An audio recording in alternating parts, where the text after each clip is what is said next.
Like many of you, we're closely monitoring the complex crisis now unfolding in Myanmar, as the destiny of a nation lies in the balance. This episode of Insight Myanmar podcast is part of our special release series, designed to respond quickly to events such as these. Episodes in this series feature a diverse array of knowledgeable voices offering unique perspectives on the rapidly developing situation, and with a streamlined production process so the interviews can be released as soon as possible. Stay tuned to this platform for continued coverage and analysis.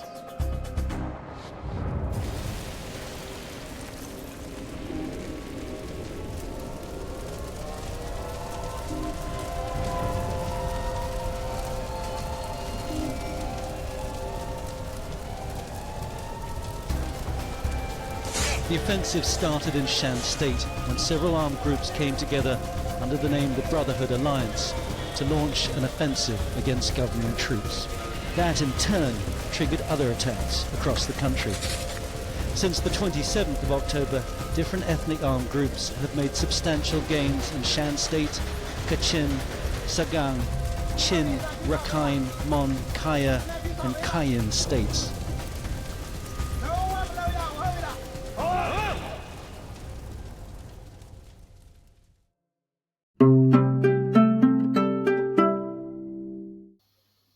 Welcome back.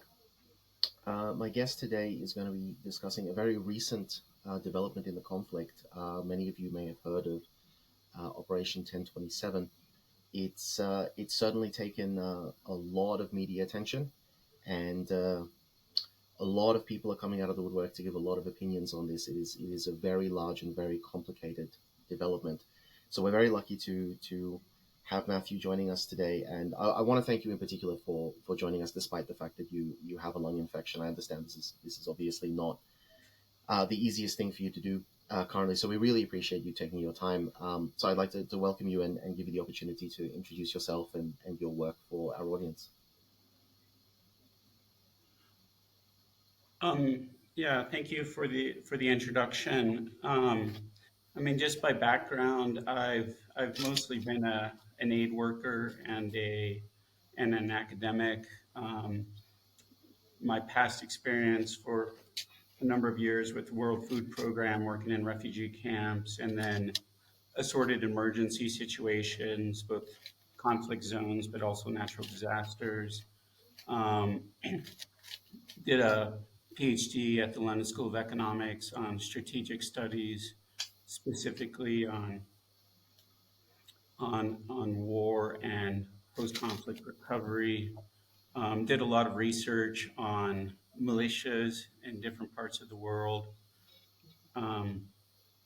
Then wrote a couple books after that on post-conflict recovery and South Sudan and how it seceded from Sudan. After that, I worked for the Asia Foundation, largely in Myanmar. And then after that, I was working on economic policy for about a year, and then the coup happened. And then ever since the coup, I've been doing assorted projects, a lot of which has been analysis on the conflict situation. Okay, so that's there's quite a bit going on there. So let's then talk about this development. So Operation 1027. I think most people have heard or at least seen the number 1027. We've probably heard of the Brotherhood Alliance, but there have been a lot of offensives. There have been a lot of operations that have been carried out. So can you sort of briefly tell us what really is Operation 1027? Who are the Brotherhood Alliance? And in brief, why is this different than a lot of the sort of waves and the offensives that we've seen in the past? I think the importance of 1027 is that it's been an exceptionally well-conceived, executed military operation by three of the most competent EAOs in the country. When you look at how it was laid out and then implemented, it was quite remarkable by any standard. I think also was really important in terms of how it was messaged. It was very clear from the beginning that the Northern Alliance Brotherhood had a very dedicated messaging strategy for the operation and how they wanted to explain what was happening to the Myanmar people. And so I think across all of these levels, Operation 1027 was remarkable. I think in terms of what it was trying to achieve, it was very clearly focused on taking key crossroad towns, blocking junta access to northern Shan, taking control of the China border, and how it was implemented was remarkably quick. It's obvious that there was a significant effort to pre-position troops, to lay out specific strategies for different locations, and then how they expected things to unfold. I think the overall significance of Operation 1027 is also that it catalyzed and will catalyze the wider resistance within the country. And this is where I think it's important to contextualize 1027 within that wider context, which is one of revolution, which is one of national uprising. And so Operation 1027 was possible because the junta had been under attack by a national uprising for the last 30 or so months. And that over these months, the junta has faced attacks in upwards of 60% of the country's townships every month. And this includes across large parts of the country, all the way from Chin to Sagaing Magway, Kachin, all the way down across the southeast. And that fundamentally it's a misrepresentation to say that there's been a stalemate in Myanmar. There hasn't. There's been a steady escalation of resistance across the country. This is clear by the simple fact that the resistance has been able to take so much of the rural areas across vast parts of the country, and that it's then been able to move to putting pressure on towns. This isn't a new development in itself. It's been going on for months. My own impression is that starting by the end of the 2022 dry season, the junta had already lost the ability to collapse the resistance. Since the end of the 2022 dry season, the resistance has had the initiative. And this has been, again, across large parts of the country. I think the reason why it's a mistake for many people to have said that this wasn't significant or was a stalemate or nothing was happening is, I mean, factually, it's just incorrect. There's no attempt to nuance the wider understanding of what's been happening, nor give enough emphasis to what's been happening in different locations. I mean, the fact that in Karenni State, for instance, that they were already able to take so much of Karenni State before 1027, the same stands true in Chin State, large parts of northern Magway, and significant parts of Sagaing, especially in the west. But it's also true in places like Karen, Mon, and then for me, what's been especially significant was the 2023 resistance in Bago, which put a lot of pressure across both sides of the Bago Yoma. And this is particularly important because it means that the junta, even before 1027, was being increasingly pressed across large parts of the country. So I think the importance of 1027 is that it built off this wider resistance. It was made possible by this wider resistance, but it's also going to catalyze the wider resistance. I think I want to categorize things by saying that 1027 sees a spread of resistance, or resistance attacks in other areas are probing attacks or opportunistic attacks. This is misrepresentation of what's happening. So for me, what's important about 1027 is that these EAOs, which previously had said very clearly that they weren't going to engage fully in armed resistance against the junta, the best affirmation of what I've just described is the fact that these EAOs at the end of the 2023 rainy season decided to go all in against the junta. And surely that was based on an assessment of the wider situation.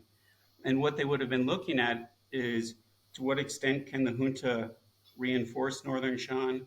To what extent has the junta had to take forces out of northern Shan to send them elsewhere? And on all these standards, it was pretty obvious that the junta had been greatly weakened, greatly hollowed out, and that this was the right time to launch such an operation. I'm going to give the example of how the junta had to take forces out of northern Shan around May, June last year to send down to Karenni. I mean, asking a military general to take forces out of northern Shan is like asking them to cut off an arm. You know, they only do it if they're incredibly desperate. But the fact that they had to do it months ago just belies the fact that they had no choice. And what we've seen overall is that by October 2023, we had a military that was massively overextended, had suffered significant casualties, was forced in large part into a defensive position, defending urban garrisons, defending the roads connecting them. About their only ability to go into rural areas was in force, largely to commit atrocities. So this was what was happening in large parts of the country.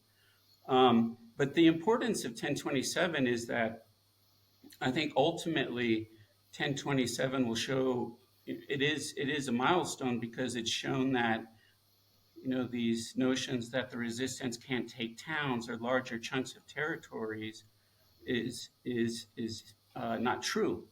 And in fact, the resistance can take towns, not just EAOs, but also PDS and UG battalions. I think the other thing that's important about Operation 1027 is it also pushes back on this notion that there wasn't coordination or cooperation between resistance groups.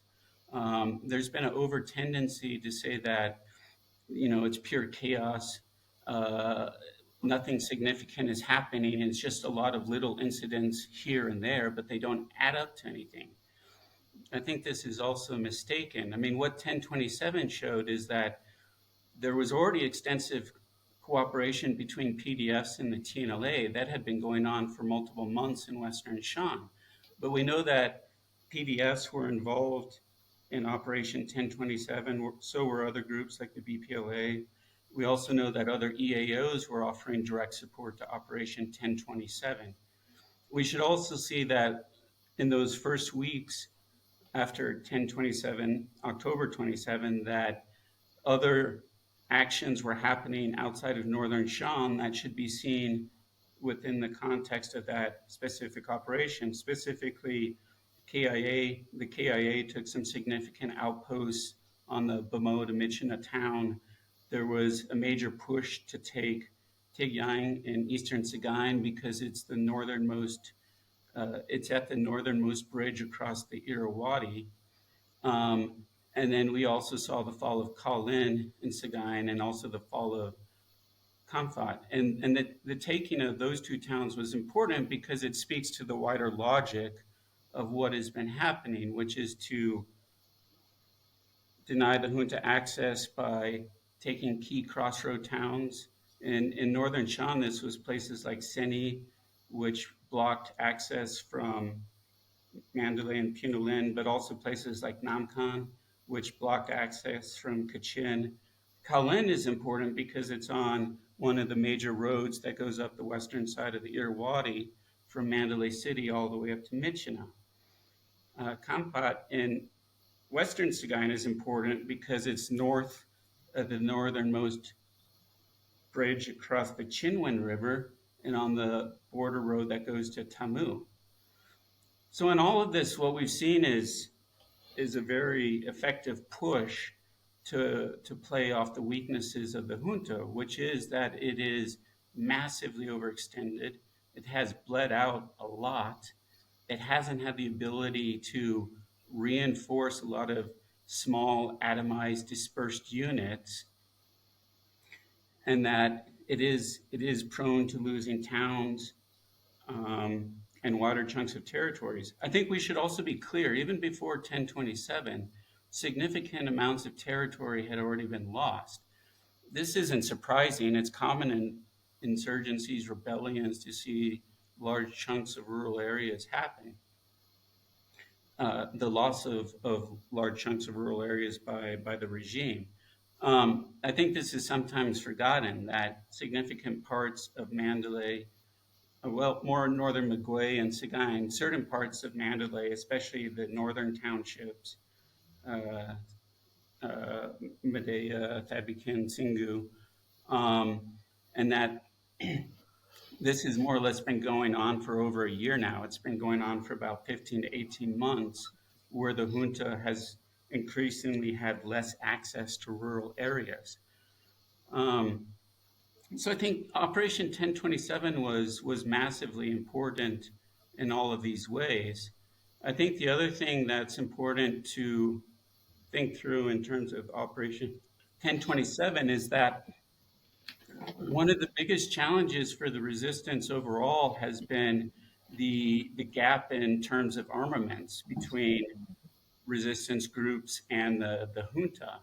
And one of the kind of more ambiguous stories, but I think it'll become more obvious now, is the question of it won't be equal, but the resistance will have a much greater access to conventional weapons, much more ammo, and also the types of weapons that allow for much more consistent, significant attacks on places like air bases and military bases. So Operation 1027 basically opens up a huge amount of weaponry to the rest of the resistance to do the kind of things that need to be done in order to win the revolution outright, specifically to take more towns, take bases, and force the collapse of the junta. So, all right, so there's obviously a lot going on there, and I want to make sure that we're sort of covering all of our bases. So the first thing that I want to focus on is this Brotherhood Alliance. So if I'm correct, the Brotherhood Alliance is 3 specific EAOs. From memory, that's the Arakan Army, the TNLA, and I think the Kokang. Is that correct? Yeah, the MNDAA. The MNDAA. Now, these guys are interesting to me. So the MNDAA, from my understanding, were actually one of the first groups that ever signed the National Ceasefire Agreement.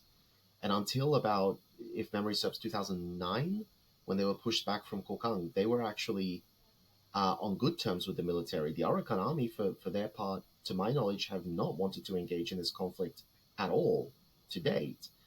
From an outside perspective, it seems like these are not the most likely EAOs to be the ones leading such a powerful surge against the Tatmadaw. Is this something that you as an analyst would have expected to be the people to put their hands up and say, we are going to lead this charge? Well, first, I mean, the MNDAA didn't sign the NCA. They had signed a ceasefire with there had been a ceasefire with the junta up until 2009, and then they had been pushed out and replaced. But I think your point stands that the MNDAA together with the TNLA weren't necessarily the most, they certainly weren't conspicuous supporters of the revolution, nor active supporters of the revolution, at least comparatively to EAOs like the KIA, the KNU, the CNF, and the KNPP. I think, though, if you look at these 3 EAOs, they've also been very clear, though, for several years that they do support the wider aims of the post-coup resistance, which is to get rid of the military once and for all. And I think in different ways, all 3 of them have provided different types of support to the resistance. But at the same time, they were pretty clear that they didn't want to launch full-scale military operations for an indefinite period of time as part of that wider revolution. I think what the 1027 messaging has been very clear about is that they do conceive themselves through 1027 as part of a national effort to get rid of military dictatorship in the country once and for all. And I think we should believe them when they say that. I personally find it really not just annoying, but insulting when people are so adamant about explaining what EAOs think or do that completely contradict the statements of those EAOs. Notions like these EAOs are pure proxies of the Chinese and have no agency of their own, or notions that these EAOs, like other EAOs, don't care about the rest of the country and they only care about their home areas.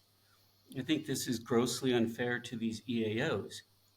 And to be honest, it's really shallow analysis that just creates massively oversimplified understandings of what's happened or what can happen next. I think, though, to my previous point, we also have to realize that, one of the biggest bellwethers of what's actually happening in the country is the military perspective of exceptionally competent, seasoned EAOs like these three. And again, for me, I don't find it that hard to believe that these three EAOs have been watching the national situation meticulously since the coup, and that their judgment was that it was worthwhile to go all in through Operation 1027 precisely because the junta can be defeated. I don't see why these EAOs would have launched such a massive attack if they thought, one, the junta was still incredibly strong, felt no pressure, didn't face resistance of significance in other places, had massive reserves that they could immediately deploy. I think these three EAOs made a very deliberate, calculated decision that at the end of October 2023, that if they launched a major offensive, it would be able to achieve significant gains and also help catalyze and strengthen the wider national resistance so that the junta can be outright defeated. And so for me, I think we also have to look at how the Operation 1027 unfolded. I mean, I think it was interesting that the AA didn't start operations in Rakhine at the same time as they did in northern Shan.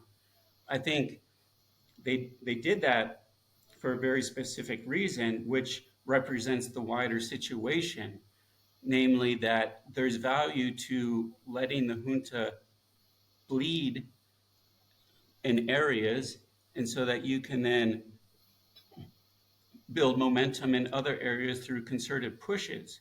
So it was worthwhile to have a good 3 weeks of Operation 1027 where the junta was losing bases, having to use scarce air power, sending whatever reinforcements they might have, using a lot of their more advanced weaponry to try and change the situation in northern Shan, and then they kicked off in Rakhine. And so I think this is a series of events. I mean, 1027 happened because the wider situation across the country was conducive to it. I don't see why these three EAOs would have done anything if they didn't think the junta was in a weakening position. And I think also the other important thing about Operation 1027 is to see it as part of a series of as part of a wider process that has been ongoing for a long time, which is, again, of the junta progressively being weakened, hollowed out, and then what you start to see is much more concerted pushes to outright take territory from the junta. I also think we have to contextualize what has happened, that there were always really bizarre expectations from the beginning about what was even possible. There was always this really misguided notion that this was going to turn into a conventional civil war if there wasn't a national leadership of every armed resistance actor, that inherently the resistance was fractured. This is totally nonsensical. What happened is you had a coup, then you had months of atrocities against peaceful protesters, which then sparked widespread uprising from our regions like Magway and Sagaing. And then you also saw these 4 EAOs also escalate as well. So, from the end of 2021, we've had fairly coherent resistance between the first 4 EAOs, the CNF, KMPP, KIA, and KNU, and we've had significant armed resistance in the form of PDFs across large parts of the country. Like I said, by my own assessment, it's always been about 60% of the country's townships. It may not always have been, in some of those, it may not have been outright attacks, but it's certainly been things that should be considered part of resistance, things like sabotage. But my point is that we have to think about Operation 1027 within this wider context, and that what also unfolds after 1027, for instance, the Karenni 1111 operation has been significant, but it follows the same logic. The junta is pressed everywhere. It's pressed even further in certain areas, and then that opens up, moments where you can push further in your area as well. I think it's also important to really emphasize this point about the strength of the resistance. It went from a response to atrocities against civilian populations to a national uprising, what I would term a revolution, focused on getting rid of the military and creating an actual federal democracy, a country that is much more inclusive. But in all of this process, we've seen a strengthening of the resistance to the point where, when we talk about, for instance, the Karenni, they have a remarkably cohesive resistance that includes support from an EAO, but it also includes an exceptionally strong coherence between groups like the KNDF and other Karenni PDFs. But that's also true in other areas, in Chin. And then in Sagaing and Magway, there's been a massive oversimplification of what has happened in Sagaing. There's been an effort to cherry pick incidents to sensationalize fighting between PDFs. There has been fighting between PDFs, but find me any country that's been through 30 plus months of war where you don't have some tension between groups on the ground. The amount of solidarity and cohesion displayed by Myanmar resistance groups has been incredibly remarkable by any comparative standard of what happens in similar types of conflicts. And so, there was a report by ACLA the other month that said there's 400 distinct armed actors in Myanmar. This isn't true. There may be 400 different units, but to say that they're all distinct gives the wrong impression that we have 400 different groups doing whatever they want, whenever they want, with absolutely no coordination. If you follow Sagaing very closely, it's very hard to find any kind of attack on the military forces that doesn't involve a wider grouping of PDFs working together. So this whole notion that there's been no resistance, that it's basically uh, insignificant because these arguments that it's fractured and there's no leadership, these are gross oversimplifications, if not outright misrepresentative. It's the same with the term stalemate. And I use these just as counterfactuals to make a wider argument about what is the narrative of the war, which is that going up from a bottom up uprising, bridging between a Bamar majority that's fighting en masse across significant parts of major regions. I mean, Sagaing, for instance, they have resistance in 25 out of the 37 townships in any given month. But the point about the counterfactual to the stalemates is that throughout this time, the resistance has been able to sustain the level of attacks, but it's also been able to intensify its attacks. So there may have been a roadside bomb in 2021, but compared to what they do in 2023, it's massively different. And then, as I mentioned before, at the same time, the resistance has been able to take significant territory, particularly rural areas, but then also place increasing pressure on towns. The notion that the junta controls towns, it's not factually correct. The junta does control some towns, but there are also significant numbers of towns where it had only partial control. And that's only escalated over the last 9-12 months. Now, Operation 1027 is going to escalate that even more. I'd also say we also have to emphasize some of the key factors of the wider resistance. And I think that the most important one is that this is a national uprising involving the majority population that is working directly with ethnic minority populations. This has always been a big gap in the past, where the Bamar population didn't have a significant armed resistance. Now you can go back and talk about the Burmese, the Communist Party of Burma, but certainly in the last 50 years, there hasn't been a large armed resistance by the Bamar population.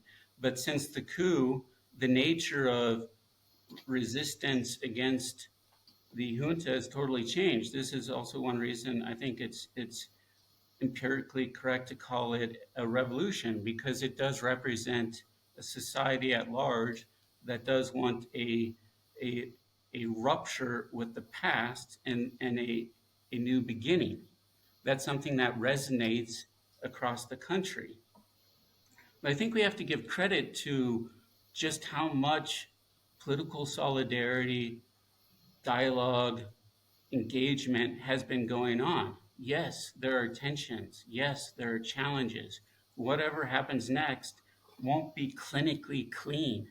There's no perfect roadmap to, the perfect state of affairs for whatever happens. So we have to manage our expectations. But again, by any comparative standards, what has happened in Myanmar is remarkable.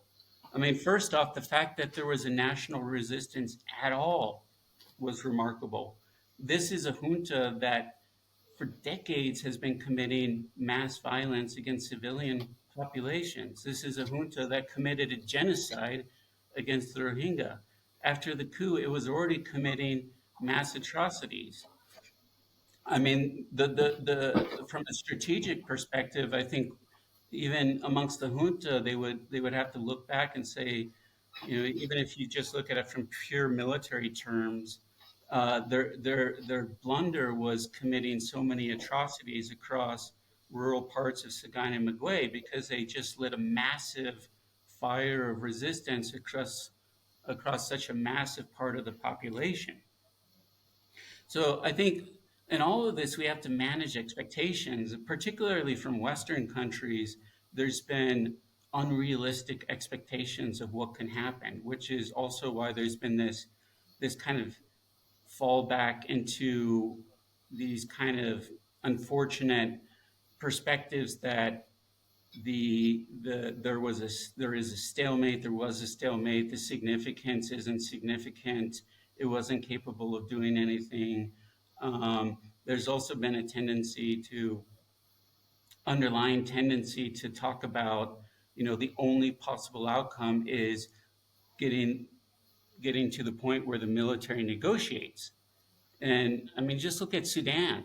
Why would anybody want to get back to a position where a population that has been brutalized for decades by an exceptionally violent entity?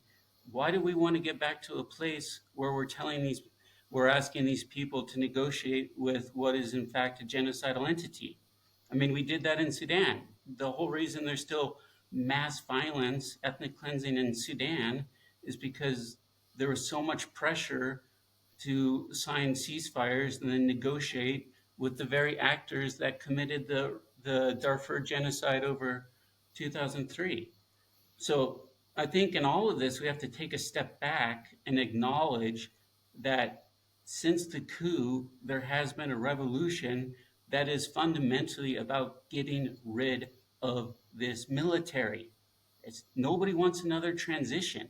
Nobody wants another transition with a military designed peace process that actually has no intention of ever concluding, because it's designed to be a perpetual process that gives the military an incredible amount of sway over the country's politics. It's the same thing. Nobody wants a half-baked constitution that is premised around accommodating a military in the country's political life. So I think we have to respect what is perfectly clear in terms of what people want, which is a different country that is not burdened by a genocidal military. I also think, and some of this we have to be careful about. This is why the framing is so important. There's already this perception or this effort to say what is possible only because of EAOs. Now, I'm the first to say EAOs are exceptionally important. They're definitive to what can happen or not. And I especially give credit to the 4 EAOs that have been such staunch supporters of the revolution since after the coup. But at the same time, it doesn't serve the wider politics or prospects for future stability to make really shallow, superficial claims that there's good parts of the revolution, there's bad parts of the revolution, or there's insignificant actors, because all this leads to is a dead end, which is certain groups saying we won everything and you guys don't matter. But I can see this already happening, and it's largely pushed by analysts, and it's going to be incredibly divisive. The whole point here is that Operation 1027 was made possible because what was happening already was a national effort. What happens after Operation 1027 in terms of defeating the junta will only be possible because it's a national effort. Any prospects for peace after the junta is defeated will only be possible if it's a national effort. It's not a mind-blowing concept. So I think in all of this, we have to give credit to what's happened and what's been achieved. We do have to acknowledge that there are weaknesses, there are challenges, there are historical grievances that are completely legitimate. It's not my argument that everything's going to be milk and honey going forward, and certainly that if the junta is defeated outright, that what transpires after that will be easy or straightforward. It won't, and no country has it been. But it serves nobody by creating these incredibly simplistic, toxic narratives about what has happened in the country and ignoring what has already happened in the country before 1027. So I appreciate that. And I think, again, we're looking at quite a lot of dimensions in there. So I want to roll it back to something that sort of came up a little bit earlier there, the level of cooperation. So this is something that I think, I mean, I definitely am not 100% clear on. I think a lot of our audience would not be clear on this. There's a general understanding that the EAOs that we understand today, there's various ethnic groups, have predominantly been engaged in conflict against the military. Sometimes it's a hot conflict, sometimes it's a cold conflict, but that's been their primary issue. And then we understand in a slightly more vague sense that each of these ethnic groups has relationships with other ethnic groups, sometimes positive, sometimes negative, and that there are falling outs and so on. So there's this sort of vague sense that it's the border regions of the country are divvied up. You've got a whole bunch of EAOs that control certain territory, and they will engage in activities to fight other EAOs to gain more territory or gain more sort of economic sources that they can exploit, and they will on and off engage in conflict with the Tamador directly. And I don't know whether or not that's an accurate picture, but what you seem to be portraying today is an image where these EAOs that seemingly had reasonably negative relationships with one another today actually seem to have very strong levels of communication, very high levels of cooperation and coordination, a shared sort of objective in the removal of the Tamador from Myanmar, and especially from the Myanmar political sphere. What does this network of communication look like? Are these EAOs, or the leaderships of these EAOs, are they in regular contact with each other? Are they coordinating and planning operations together? Or is it more just sort of indirect communication and inferring from one another's actions what they're doing, and sort of loosely moving in the same direction, but not really holding hands and cooperating? What does it look like? Well, first, let me say, I mean, overall, I really hate this term EAOs. It's a product of the NCA process, and I think it was a deliberate effort to kind of create a common term to describe what actually is very hard to just lump all together. The variety of EAOs is massive. I mean, some of the NCA signatory EAOs, I don't see why we should consider them ethnic armed groups by any standard. They have no significance politically or in terms of military power.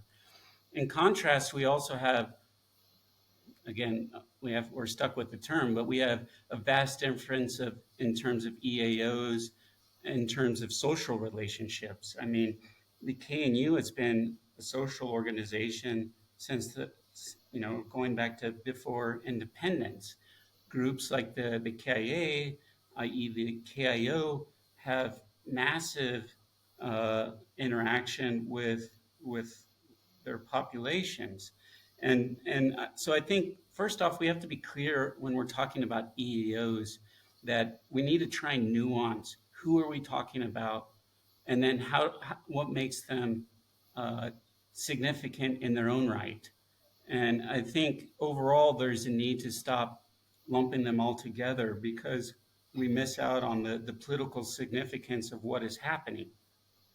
I mean, I don't think it's a coincidence that these four EAOs that were part of the revolution since the beginning, that some of them have the most significant interfaces with their populations, especially, for instance, the KNU, which has been providing administration, social services for decades. It's also true for the KIO, and I think also the KA and the KNP and the CNF have also had social activities. But I think we need to be clear about the differences between EAOs. That would be the first point. The second point is, I mean, as I understand it, and I think this is true, is that there hasn't been outright secessionist insurgent groups for decades. I mean, yes, EAOs have particular interests. They do have goals.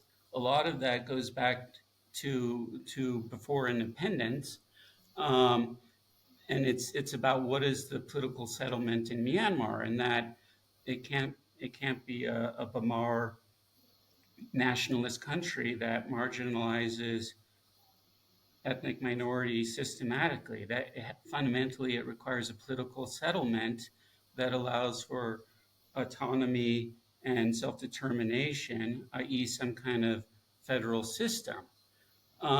So I think overall, again, I would argue that there's more commonalities than, at least in terms of EAOs that are strongly interfaced with their populations. I mean, personally, the Shan EAOs stand out. What happened to the SSPP and the RCSS?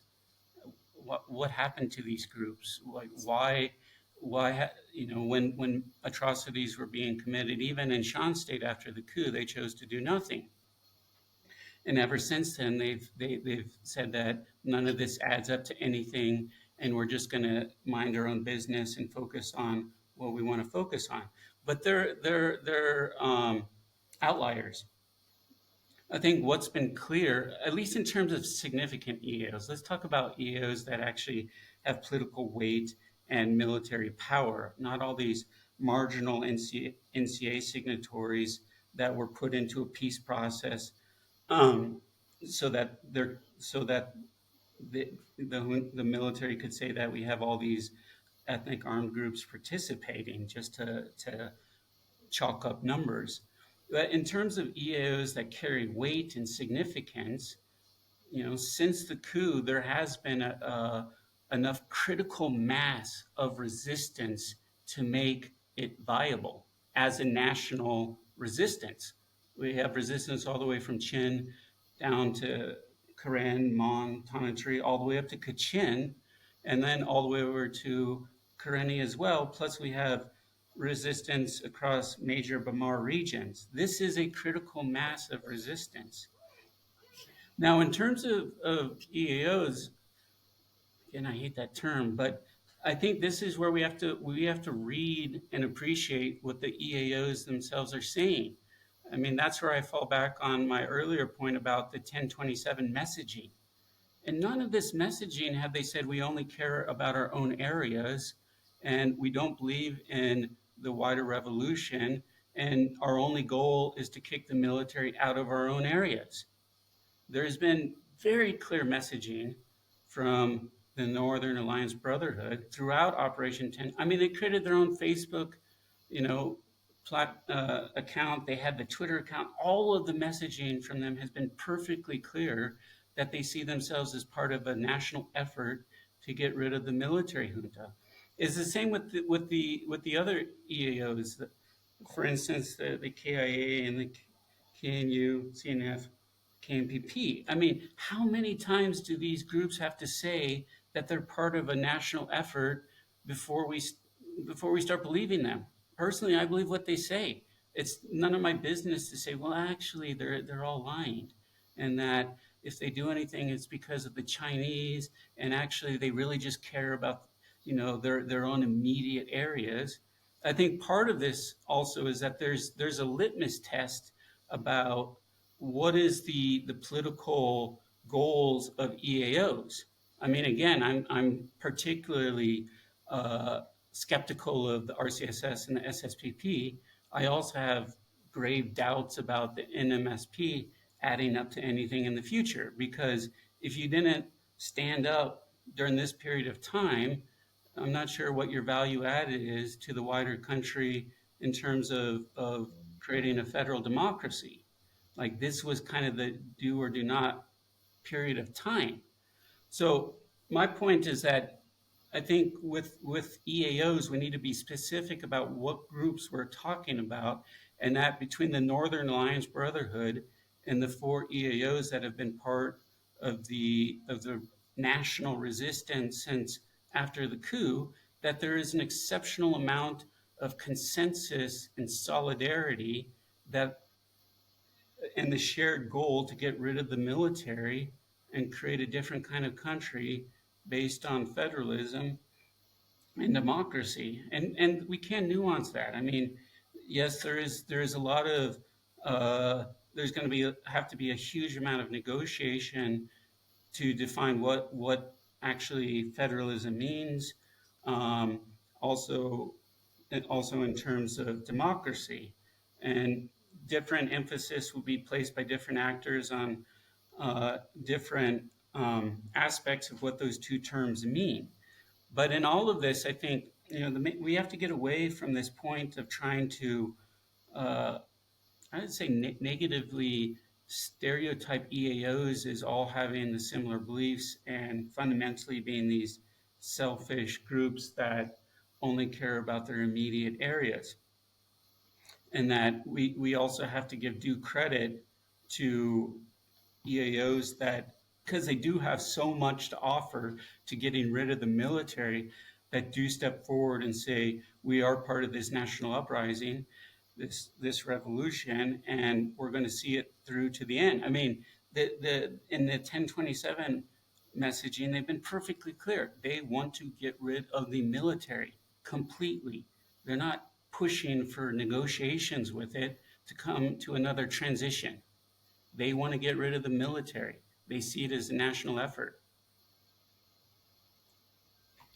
So, all right. So let's talk then logistically, because you've mentioned that the response from the Arakanami, the response from the TNLA, the response from the MNDAA, these are things that you expect to not have happened previously because the things were not looking as though it would be a sure thing, and now the situation has changed, and now it makes perfect sense for these organizations to do what they've done because they're I hope I'm not putting words in your mouth, but they're clearly backing the winning horse.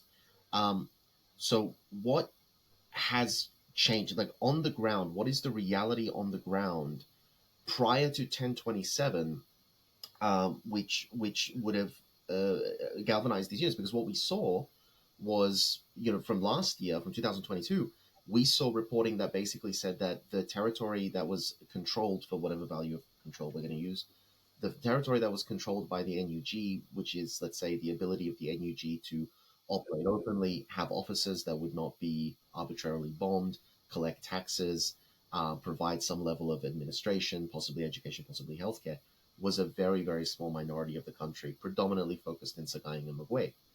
And that the majority of the country was either directly or de facto under the control of the military or their allies.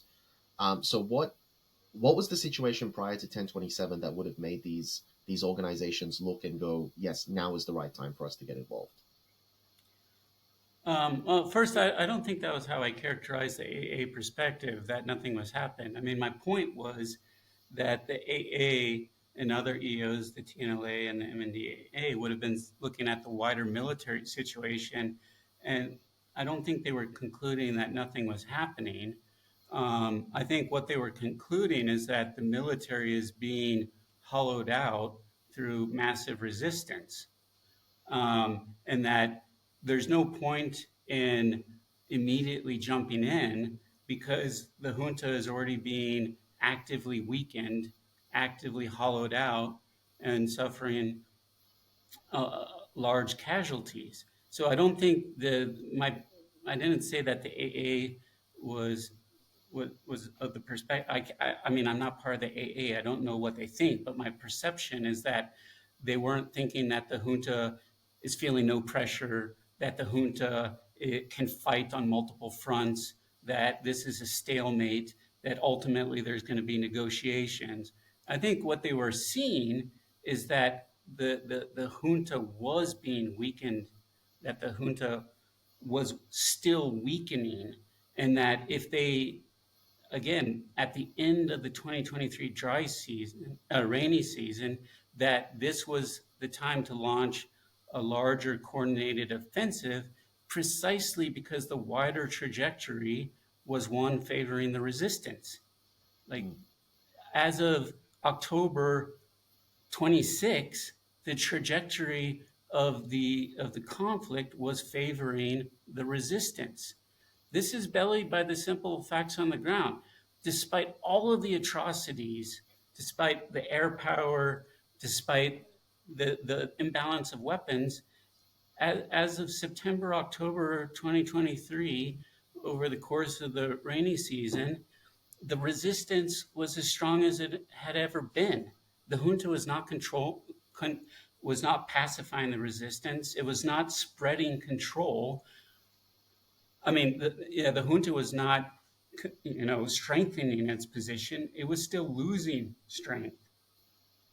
And so I think this is incredibly important to be clear about, that Operation 1027 happened precisely because the trajectory was favoring the resistance.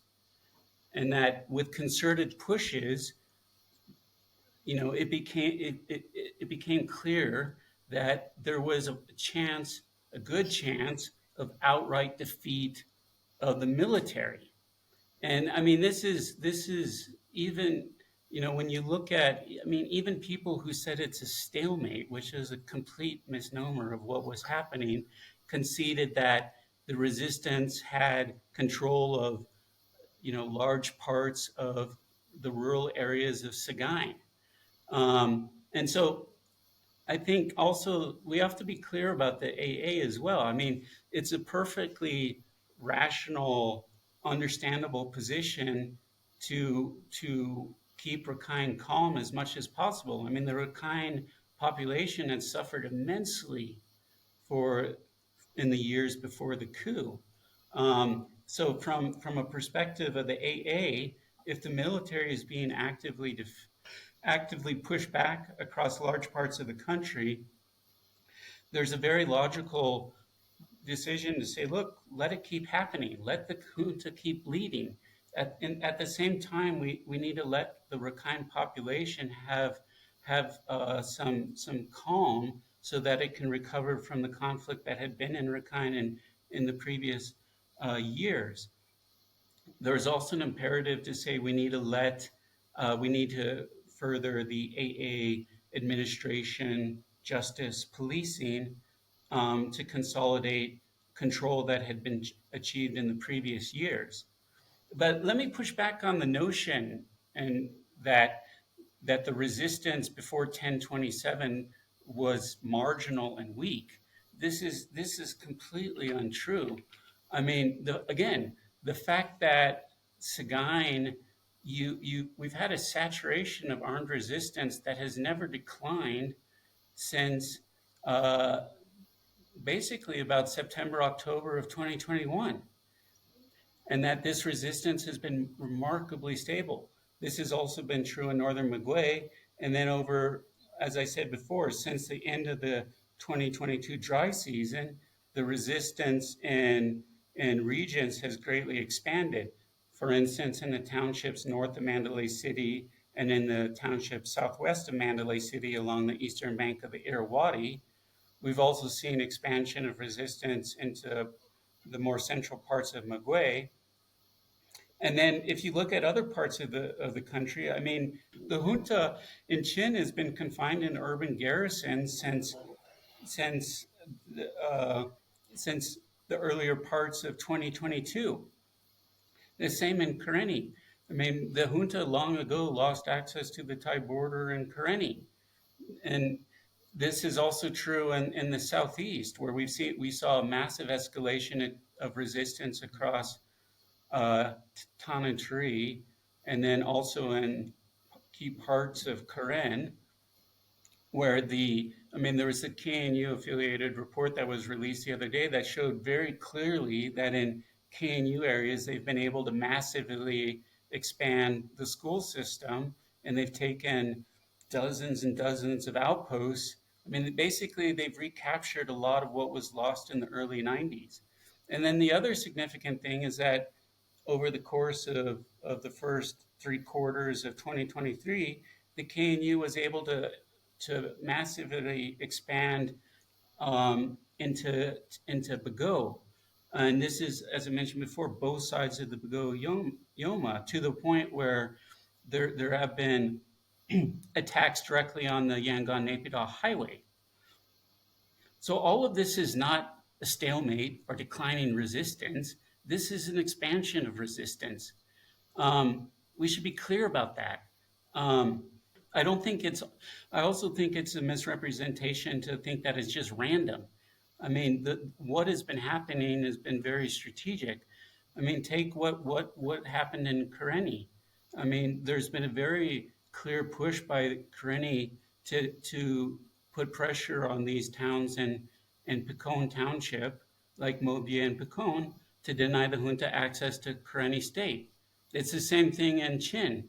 There's been a very deliberate effort, not just in Chin, but across northern Magui and into western Sagaing, to deny the junta access into Chin.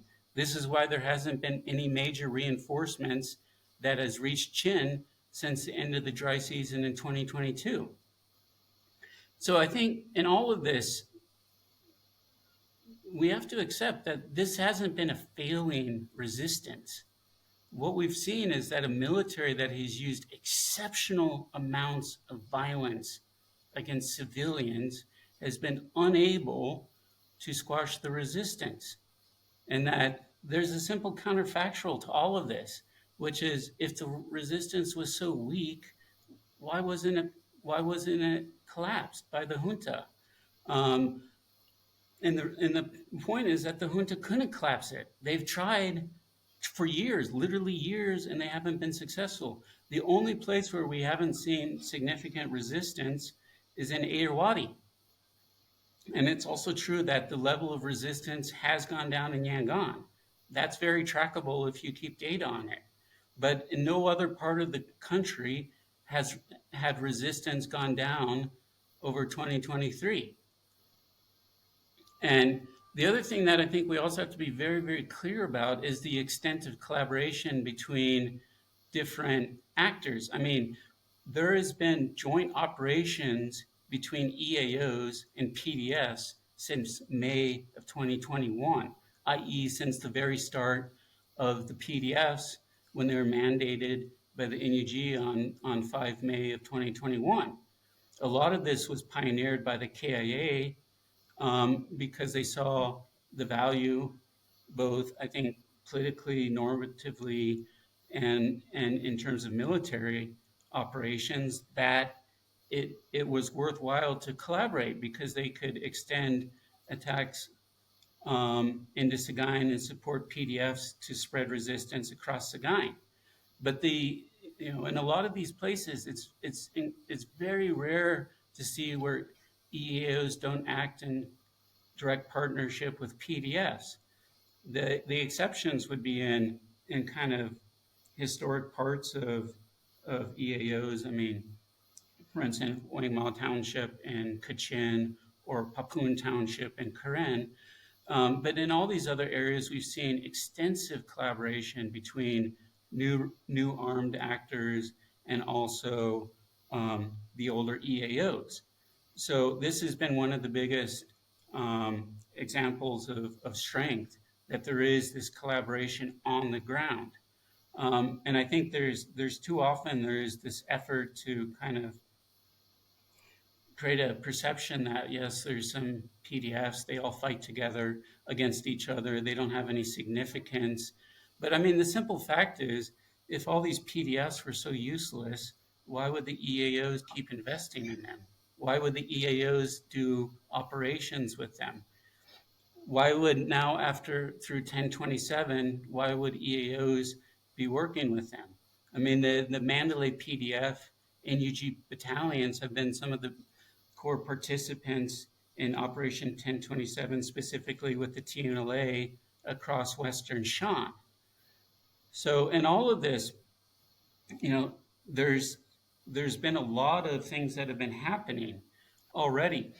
I think the point about how much did the resistance control earlier on, this goes back to what were the expectations after the coup.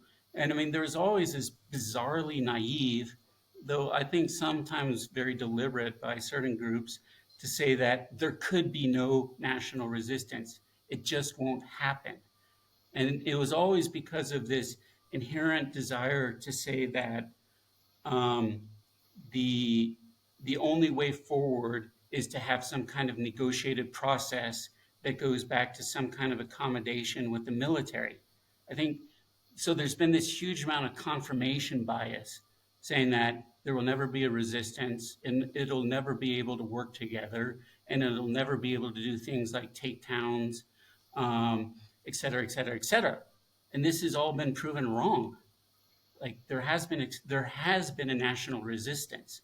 I mean, a lot of the people who have said it's been a stalemate were the people who are also said the first people to say there won't be a national resistance. It'll just be a couple EAOs, and then later say it's a stalemate, despite the fact that the number of townships that have had active resistance has been incredibly high by any standard, and then ultimately that we have a national resistance that spans the Bamar majority with multiple ethnic minority populations as well. So in all of this, it's about expectations. And what was true a year ago was that, the resistance didn't have control over towns. But what was true a year plus, I would say for the last 15, 18 months, is that the resistance has had significant control over large amounts of rural areas, and that the resistance has been able to increasingly deny access by the junta to large parts of the country. For instance, Chin, and increasingly over time to Karenni as well. But that's also true in terms of things like Western, Northern Sagaing, etc. I mean, I give the example. People can say, well, the military's always been using boats. Yeah, no duh. But I mean, the point here is that over the rainy season of 2023, the junta brought up maritime patrol boats from the ocean to use on the Irrawaddy and Chinwin rivers to run flotillas of barges because they couldn't use the roads. So in all of this, we have to look at, we have to, give credit where credit's due. And doing that doesn't mean we're saying everything's going to be perfectly fine in the future or there won't be challenges, but we have to give Myanmar credit for what has been achieved. I mean, I also say that the revolution, we should be very clear, this isn't just about armed actors. What will always make this revolution particularly significant, whatever happens, is the involvement of the nonviolent revolutionaries. And this starts with the protests that were so large in scale. It includes the CDM, which is an incredibly rare movement where you see massive parts of the social service go on permanent strike because they don't want to work for a junta, to the national boycotts of products, et cetera, et cetera. So I think in all of this, we have to give credit where credit is due, rather than creating these really stovepiped, narrow narratives of what's happened through this revolution since the coup. So I take the point that you're making about the resistance collectively, but let's focus a little bit then on the military. So you say that the military are using ocean-borne vessels to run supplies up through the river systems because they simply cannot use the roads. So let's even just talk about the road infrastructure. What's going on with the roads? Is it that the roads have been actively destroyed, or is it that the roads are rife with ambushes? What is the fear of the military, or what is the obstacle of the military specifically with using like the land road network to move supplies and people? Well, the issue for the military is fairly straightforward. I mean, people quote this number, 350,000 personnel. In any military, there's a significant chunk of that isn't combat forces anyway. It's support personnel. But what has happened since the coup is that the junta had to face its worst nightmare, and one that it wasn't actively prepared for, which is that it would have to fight across massive regions like Sagaing and Magway, increasingly across Mandalay, but then it would also have to continue fighting multiple major EAOs at the same time. And so the reality is that the junta has been massively spread out, overextended. So it's basically been reduced to lots of smaller units spread out in checkpoints and outposts, trying to reassert some kind of control. And we should be very clear also, before I go further on that point, is that when we talk about the junta strategy, we need to be very clear. The junta strategy before the coup, since the coup, it's always the same, which is to inflict mass civilian casualties. And that's what it's been doing. I mean, by my data analysis, upwards of 2/3 of what the military instigates in terms of any type of action is violence against civilians. I mean, for instance, in Sagaing, these UN OCHA IDP numbers are where they say it's caused by conflict. It's a complete misrepresentation. The junta commits atrocities, raids on villages, airstrikes on villages to cause terror and specifically to cause mass displacement. So any of these notions where there's like some kind of military conflict and then there's these atrocities happening on the side is utterly, totally nonsensical. This is a military that primarily commits violence against civilians. That's what it does. But the problem for the military is that it did have to deal with this nightmare scenario where it had to fight in Kachin, Chin, Karenni, Mon, etc. But then it also had to fight across the vast bulk of Sagaing and the upper third of Magway, and then increasing parts of Mandalay pretty much every month. I mean, actually every month. And this has been very hard to do. And the only way their response has been the only thing that's been possible, which is spread out, try and maintain a force presence, including in rural areas, and commit mass atrocities against the population to try and brutalize them into putting pressure on armed resistance to stop. Now, the problem for the military is that the civilian population hasn't followed hasn't succumbed to this pressure, where they've said very clearly, we want to be rid of the military once and for all, and that we do support the resistance. I mean, the support for the resistance is massive amongst the population. Anyway, all of this is to say that the problem for the military in places like Sagaing is that it's dispersed, atomized, spread out in small units amongst a population that hates the military. These are populations that used to be some of the major recruiting grounds for the military, but turned into hotbeds of resistance for the military.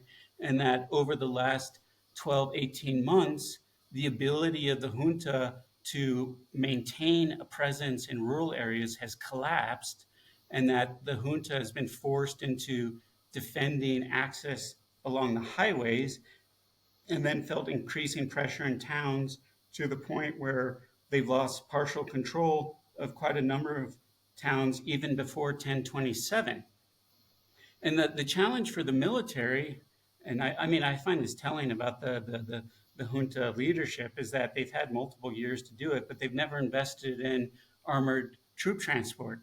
You know, they all these soldiers trying to get across Sagaing are moving in unprotected trucks. They have no armor. And then they're very susceptible to roadside attacks and ambushes. And there's the Pusati. There was this idea that maybe the Pusati would form kind of a auxiliary force that would spread out across the wider rural population and basically help pacify the population. That never happened, precisely because so much of the population wants to be rid of the military and anybody associated with them. And so the Pusati have never materialized into a strategically significant force capable of compensating for the lack of the junta's ability to recruit new troops or compensate for the steady, consistent casualties. And so if you look at a place like Sagaing, this is where the expectations have been really weird, where, like if there's not a conventional civil war going on with conventional forces, like nothing's happening. This is totally misconception. It's like there has been an uprising from the bottom up, from communities forming PDFs and then having increasing aggregation from there as PDFs work together as groupings to launch attacks. The problem for the military is that they haven't faced outright defeat in a particular township, but what they have faced is, I call it bleeding out, where every week they lose, uh, you know, a man, two men on a trip, from an ID or a sniper attack or an ambush. Now, if you have all these small dispersed units here, there, and everywhere, that actually really adds up after a while, because the junta doesn't have the ability to rotate troops, it doesn't have the ability to reinforce them, and it doesn't have the ability to consistently resupply them. And this is where I go back to what we're seeing in Chin and Karenni, and we've seen it for quite a while, which is the junta being forced to defending the major towns and the highways between them, has become true also in Magway and Sagaing increasingly over the last 12 plus months, where the junta has just lost control of rural areas. Now the junta could still do these really barbaric raids using groups like the Ogre Column, where they could send in 200 men and let them, uh, turn into a bunch of psychopaths and go through and burn villages and execute civilians. And they tried that, but the problem is they still didn't have the strategic depth to do it systematically. I mean, the problem from their perspective, it was a barbaric strategy. Potentially, it could have been very effective, but they weren't able to implement it. One reason was also because these columns were getting attrited, or they were suffering too many casualties. And so that overall, that's very much been an ongoing pattern that has been unfolding for quite a while now, where the junta has just lost access and control over rural areas. I mean, if you look at specific junta military attacks, or also atrocity attacks on civilians, it's increasingly been concentrated in the peri-urban areas of the namesake towns of the townships, or it's been concentrated along highways, and specifically along outposts, or the areas around outposts at the key road junctions. But what we're seeing, and this is really emerged after 1027, but it mirrors a pattern that we'd already seen in Chin and Karenni, and also down in Karen and Mon, which was that as the junta has lost access to rural areas, what it's increasingly resorted to is using artillery and airstrikes to target civilians. So for instance, Sagaing before 1027 still had significant amounts of ground raids, though most of these ground raids, as I said, were focused on peri-urban areas along the major highways and the key junctions. And what we're seeing now, again, like Karenni, Karen, Chin, is that the junta no longer has such ready access to those rural areas, that the only thing they can do is use artillery to target villages and also to call in airstrikes. And so this is what we can also expect going forward, is that the junta will do what it's always done, which is target civilians, and it'll probably escalate that dramatically, because that's the only thing they can think of that they think that they can do to stymie the momentum that's been built up against them. And this is where I worry about these reports. We saw it in Rakhine even over the last couple of days. It's true in places like Loika. It's true in Tigran. These places where basically the junta takes large civilian populations hostage, including those of towns, including major towns like Loika, where they say people can't leave, and that we're going to actively bomb and use artillery strikes to kill large numbers of civilians in order to defend our urban garrisons. And I mean, this goes back to Thantlang and Chin, where they said, you can take Thantlang, but if you do, we're going to burn the whole town. And they did. The challenge, though, for the military is that they now face concerted attacks in such a large area that they don't have enough air assets to respond to so many different locations at the same time.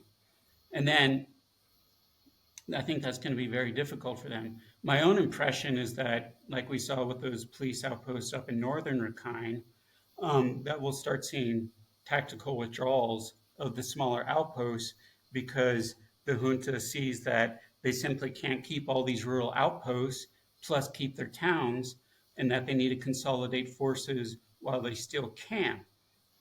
And that illuminates a wider point, but it's a point that's been true for a while, which is that if the junta doesn't actively defend an area, it will lose that area.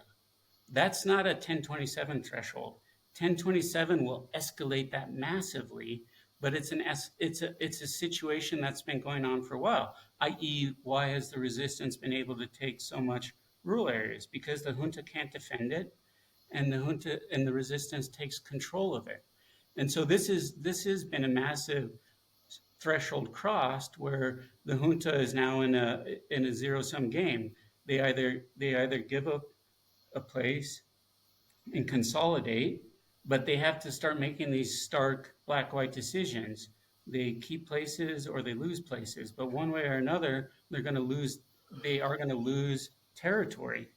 And then my own impression is that that's going to escalate dramatically once this massive influx of weapons reaches other parts of the resistance from the 1027 operation. I mean, the dynamics change markedly. I mean, one of the biggest variables holding back the resistance in places like Sagaing and Chin has been the lack of ammunition. I mean, this is, if you've ever been in a war zone, like one of the things you're most conscious about is how much ammunition you're carrying.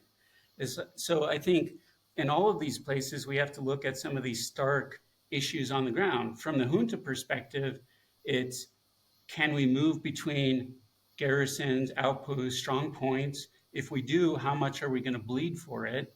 And then there's also going to be an increasing logistics challenge, which is we have all these outposts spread out here, there, and everywhere, but we don't have the logistics to supply them because we simply can't move easily on these roads unless we have 200 truck convoys, and even those take 2-3 years to get anywhere. I mean, the junta tried to send a large convoy from Pakokku up to Chin. It got as far as Pauk and northern Magui, but it bled out too much. And then the remnants have now been called back to Pakokku. The same was true in Loika, which they had been trying to send a column all the way down to the southeast part of Karenni State since about July or so, and they never even got there. That's also been called back, I suspect, to Loika because they realize they're not going to take back southeast Karenni. The best they can do is try and keep Loika. So I think a lot of things will happen because 1020. The other important thing about 1027 is it starts to change the military balance in terms of weaponry, and that's particularly true in the types of assets, tools that are required to take towns. I mean, nobody can take a town unless they have significant amounts of small arms ammunition. You just can't do it. And you certainly can't defend a town if you don't have sufficient ammunition for it. The other thing is also true of the problem for the junta is that they're going to be increasingly pressed into their garrisons and their bases. But through 1027, you start to see the types of weapons that make being concentrated in those garrisons, in those bases, highly problematic. This is when the resistance starts to have things like howitzers or the MLRS rockets. It's like you don't want to be stuck in a confined area when the resistance starts to have much more conventional firepower. That also applies to the air bases when the resistance starts to be able to use much longer distance tools like actual artillery. So 1027 is also massively significant, I think, across multiple dimensions. Like I've talked about the political dimension of national uprising, of bridging also between Bamar and ethnic minority populations in terms of national resistance, of ousting the military. But I think it also has a massive ramification for the military situation, because the resistance has had a positive trajectory, but it hasn't been overwhelmingly steep, i.e., the resistance wasn't on the imminent verge of any kind of total victory, but it did have a positive overall, at least some, it was in positive in terms of overall trajectory. But 1027 starts to change that towards a much, much steeper trajectory, because the junta has lost so much in terms of manpower and assets in northern Shan. And then that'll escalate everywhere in the country, because you'll see this not a full equalization in terms of armaments, but a much greater equalization favoring the junta, as they have much greater access to the tools to escalate further into being able to take full control of towns, but then also to have the ability to take heavily garrisoned, heavily fortified garrisons and bases. And so you mentioned things like howitzers, and you mentioned this sort of escalation of weaponry that the revolution can get its hands on. At the same time, do you concur with what we've heard from other analysts, that as far as the Damodar is concerned, their own ability to utilize the weapons that have given them the advantage? So I would categorize them as sort of the three A's of artillery, armor, and aerial assets. That the military is actually less and less able to take advantage of these, as they're simply running out of ammunition, or they're running out of fuel, they're running out of replacement parts, and so on. Like, is there a winding down, not just an increase in the resistance's capacity to push back, but also a positive decrease in the assets that the military still has available to them? Oh, absolutely. And that's been going on for a while. I mean, that's been, like I said, my own perception is one of the first major kind of milestones in this conflict was the end of the 2022 dry season. This is when the military stopped being able to move at ease large amounts of armament supplies out across the vast parts of the country that have escalating resistance. And that, I mean, take the artillery fire. My own impression, because I track this every day, is that the size of the artillery barrages has declined steadily over time. And that speaks to the fact that the junta hasn't been able to consistently resupply these garrisons, outposts with ammunition, artillery shells, etc. And I mean, for instance, in places like Chin, I mean, it's not uncommon to see an artillery barrage, I put that in quotes, that's, at most 2 or 3 rounds. And this is purely harassment fire. It's artillery barrages meant to cause terror and prevent IDPs from coming back to places that they had evacuated. But I think it's also true. I mean, helicopters are some of the most maintenance intensive military systems out there.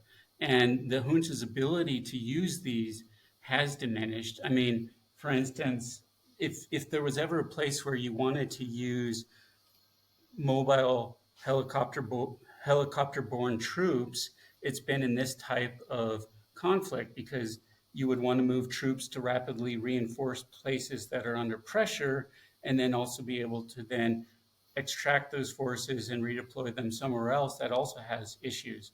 I mean, this has been going on for a while. Again, I give the example of Chin, where in Chin they've had these isolated garrisons that have been that have been they've been unable to reinforce, and that they just haven't been able to use the types of tools that they had in the first kind of 12, 16 months of the conflict after the coup. And that's just going to increase exponentially after 1027 because they're being forced to use systems that they still have even more intensively. I mean, some of the helicopters that they do have, can they maintain them at this rate of use? No, I don't think so. Can they even maintain some of these trainer jets that they use for basically close air support when an outpost is under attack or a police station is under attack? I doubt it. This is also where the financial issue comes in, where they just don't have the finances to sustain these systems. So I think overall the point here is that this hasn't been a stalemate in the sense that both in terms of the consistent loss of men, either killed or wounded, but also defections, desertions, but then also the loss of the ability to use, or the diminishing ability to use the types of weapon systems that they already had. All of this has meant that the trajectory has been downhill for the junta for a while, but that's just gonna quicken because there is such a sprawling resistance across so much of the country, and that Operation 1027 escalates that, but then it also makes available a huge amount of ammunition and other systems that were taken from the junta. I mean, if I were a junta planner in Naypyidaw, I mean, I would be incredibly worried about all these trophy shots that are coming from EAOs and PDFs are often together. I mean, the TNLA and the Mandalay PDF just took 4 outposts in Southwest Shan a couple days ago, and one of those had a massive ammunition depot. So all of this starts to add up to, there's a logic here of collapse, which is the junta was massively overextended. It doesn't have significant reserves. Personally, I'm not sure it has much, if any. If it does, they're not going to move them because they're going to keep them in Naypyidaw around Menon Hlang. But there's a fairly obvious logic of collapse, which is the military is a diminishing force. The resistance is an increasingly intense force in terms of what it can do, because it has manpower. It's never suffered from a lack of manpower. It suffered from a lack of weapons. But all of that starts to shift. And then this is where we also have to look at the wider strategic situation. I mean, the other thing that would massively worry me if I were a junta general who was at least marginally coherent in Naypyidaw would be what happens next? Because they've lost Northern Shan. They're not going to take it back. They're starting to lose Northern Sagaing. They're also at the point where they don't have easy access to Kachin. You know, Kalin was taken because it sits right on top of the highway on the western side of the Irrawaddy. On the eastern side, in theory, you could go up through Tigyang and get back on Tigyang and get back on that same highway. But to do that, you're going to bleed out trying to move any kind of force up through the northern Mandalay townships. And then if they try and take that same highway that then curves over on the southern side of the Irrawaddy over to Bamo, they face even more intense attacks from PDFs and the KIA in places like Shwegu. And then they can't move forces anymore from Shan into Kachin. And conversely, they can't move forces from Kachin into Shan. So, and on the northern side, yeah, the junta is facing massive issues, not just about losing Northern Shan, about can they maintain access to Kachin? And then also in Sagaing, those townships up on the eastern side of Sagaing that border up against Kachin, all like Indao, Banmao, Kata, all the way down to Pinlabu and Kaolin, Kambalu, Munto, etc. These have been some of the areas that have the most significant resistance control. They've also have some of the strongest collaboration between PDFs and the KIA. So if you look at those northern areas, like it's an open question how long the junta can keep key parts of Sagaing and even Kachin. And then if you look at northwest Myanmar, the AA has now kicked off in Rakhine. To what extent can the junta keep Rakhine? That's an open question. Things are happening every day. They're not fighting out in the sticks. They're fighting right now immediately for townships in the very central part of Rakhine. It's the same in Chin. They can't move people or resupply these limited numbers of garrisons in Chin. And then in the southeast, the thing about the southeast that's so well, then Karenni. I mean, they're going to lose Karenni. Loikal will be lost. And then with it, the rest of Karenni. And then in the southeast, the junta is also in a very weak position. My own impression is the KNU hasn't escalated like they can. And personally, I suspect that'll happen. And what this does is that, I mean, the KNU is exceptionally strategic, methodical in what they do, and they've been very deliberately prepping the battlefield to put places on choke points of the junta. This is townships in northern Mon like Chaito, Bilin, Taton. It's places in directly along the logistics corridor, the Naypyidaw Yangon Highway, the railroad. I mean, they've asserted extensive amounts of control together with PDFs over large parts of eastern Bago, all the way up to the Bago Yoma. This means that the viability of the Yangon Naypyidaw logistics corridor for the military can't be taken for granted. The same is true of the Asian highway to Myawaddy. Like, it's not a coincidence that they've put so much pressure on Kokorik. It's the town in the middle of the Asian highway. And then further south, I mean, there's a reason that they've put so much pressure on Tanatri, because there's one coastal highway. I mean, it's a hard place to defend because there's no other option but to use that highway. I mean, conceivably they could use boats, but I don't think that's enough to sustain them long term. The same is in key places like Ye Township, Ye Town in southern Mon. You have these checkpoints. They're not new to the conflict. They've been actively under attack for extended periods of time. I don't see all of this as just random happenstance. It's a deliberate effort to collapse the military. The challenge in all of this is very simple, though, which is that the military will do what the military always does, which is commit mass violence against civilians. And this is the hardest thing for the resistance to deal with, both morally, but also in terms of military operations, is that the junta is willing to kill large numbers of civilians to protect itself. I mean, that's what we have to deal with here, is a genocidal military that's willing to kill people at will, and they have been doing it for years, for decades, but it's just going to escalate as they get even more desperate. And this is where we talk about the junta taking whole towns hostage. That's something that's just going to get worse. The other thing is,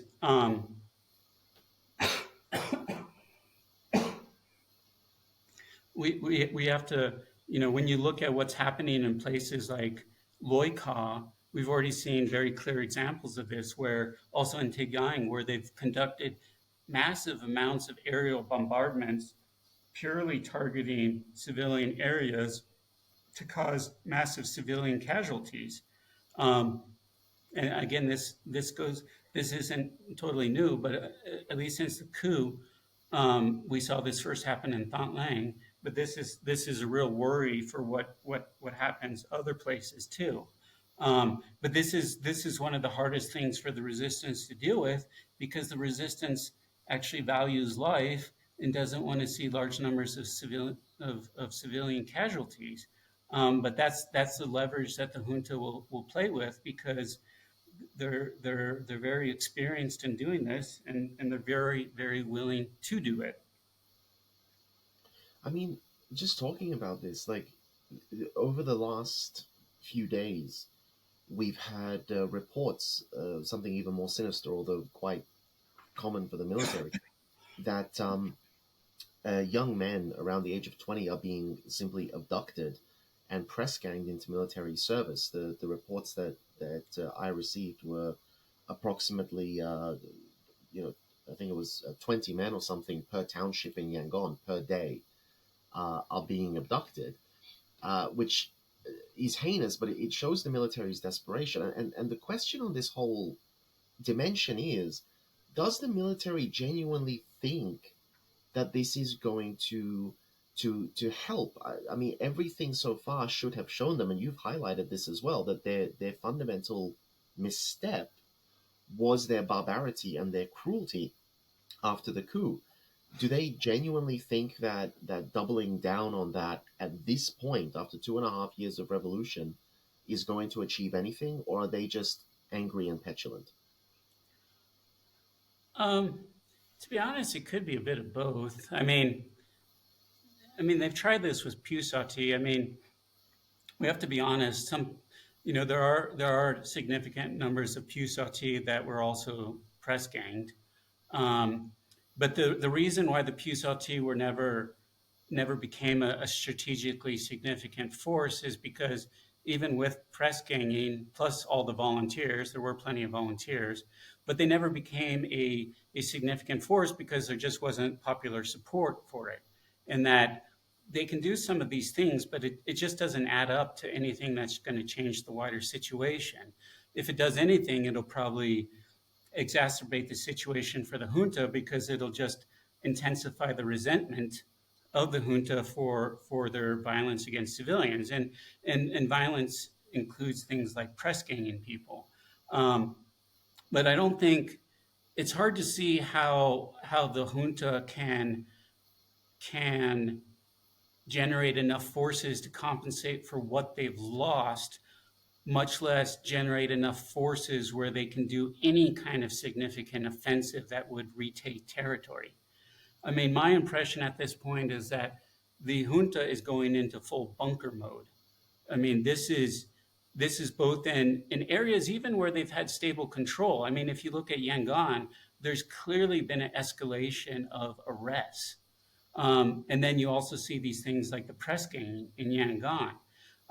In other parts of the country, we've seen even more kind of overt signs of bunker mode where they've blown up bridges going into the town. For instance, up in Homeland and Sagaing, but even further places south. We've seen places where they've closed roads on their own because they're just going into bunker mode. And I mean, this is really, really significant. I mean, there are places also where they go into bunker mode. This is where it overlaps. Their bunker mode includes taking large numbers of civilians as hostage, effectively taking the towns as hostage because they prevent civilians from leaving the towns, i.e. they take them as hostage. They also there's been a marked increase in the use of artillery shelling. And that's especially been around areas where they obviously have the larger stockpiles of artillery shells. I mean, places like around some of the major regional commands, the long-term official military bases, the MOC commands, et cetera, where they've massively escalated artillery shelling of the peri-urban areas around towns because they're trying to clear out the areas around the town. Now, in some areas like in Sagaing, that had already been happening, but we've seen more of that in other places where it hadn't been happening. For instance, further south in Magui or in central parts of Mandalay, or also in parts of southwest Shan. So overall, I mean, the junta is very much going into bunker mode. And again, this is something that's been ongoing. We've seen this in Chin, we've seen it in Krenny, and we've seen it in parts of Sagaing, but it's becoming the norm across much larger parts of the country. And I mean, this is also, again, it wasn't surprising when the junta, I want to say evacuated these police posts. I think it was an ordered withdrawal because they said we can't protect all these police posts. We're not even sure if we can keep the main town. And the only thing we can do is concede the territory around those police posts and concentrate forces in towns that we think we can defend as long as possible. And that's when we get into, how does this thing unfold? And I think at this point the junta does have to make these stark black white decisions about what they have to abandon in order to try and defend other areas. But the challenge in all of this is that there's so much resistance in so many different parts of the country. I mean, I remember after 1027, like a week or 2 weeks, somebody asked me, is the military saying they're going to use air power to attack in northern Shan? And I said, I don't think that's possible because over the next 2 weeks, they're going to have to fight escalated battles in other parts of the country. And then we saw Karenni escalate over 11/11, and then now we have Rakhine. I expect other parts of the country, especially in places like Bago, Mon, and Karen, will also escalate significantly. And then this is where the junta does really fall into existential crisis because they simply don't have the wherewithal to deal with what is in effect a very strategic, methodical way to collapse them. They're losing access to their borders. They've already in effect lost access to the India border because they've lost the main road that goes up to Tamil plus the border inside Chin State. They've lost in effect access to the China border in any meaningful way. The Thailand border is still open, but that it can be taken or blocked is perfectly plausible.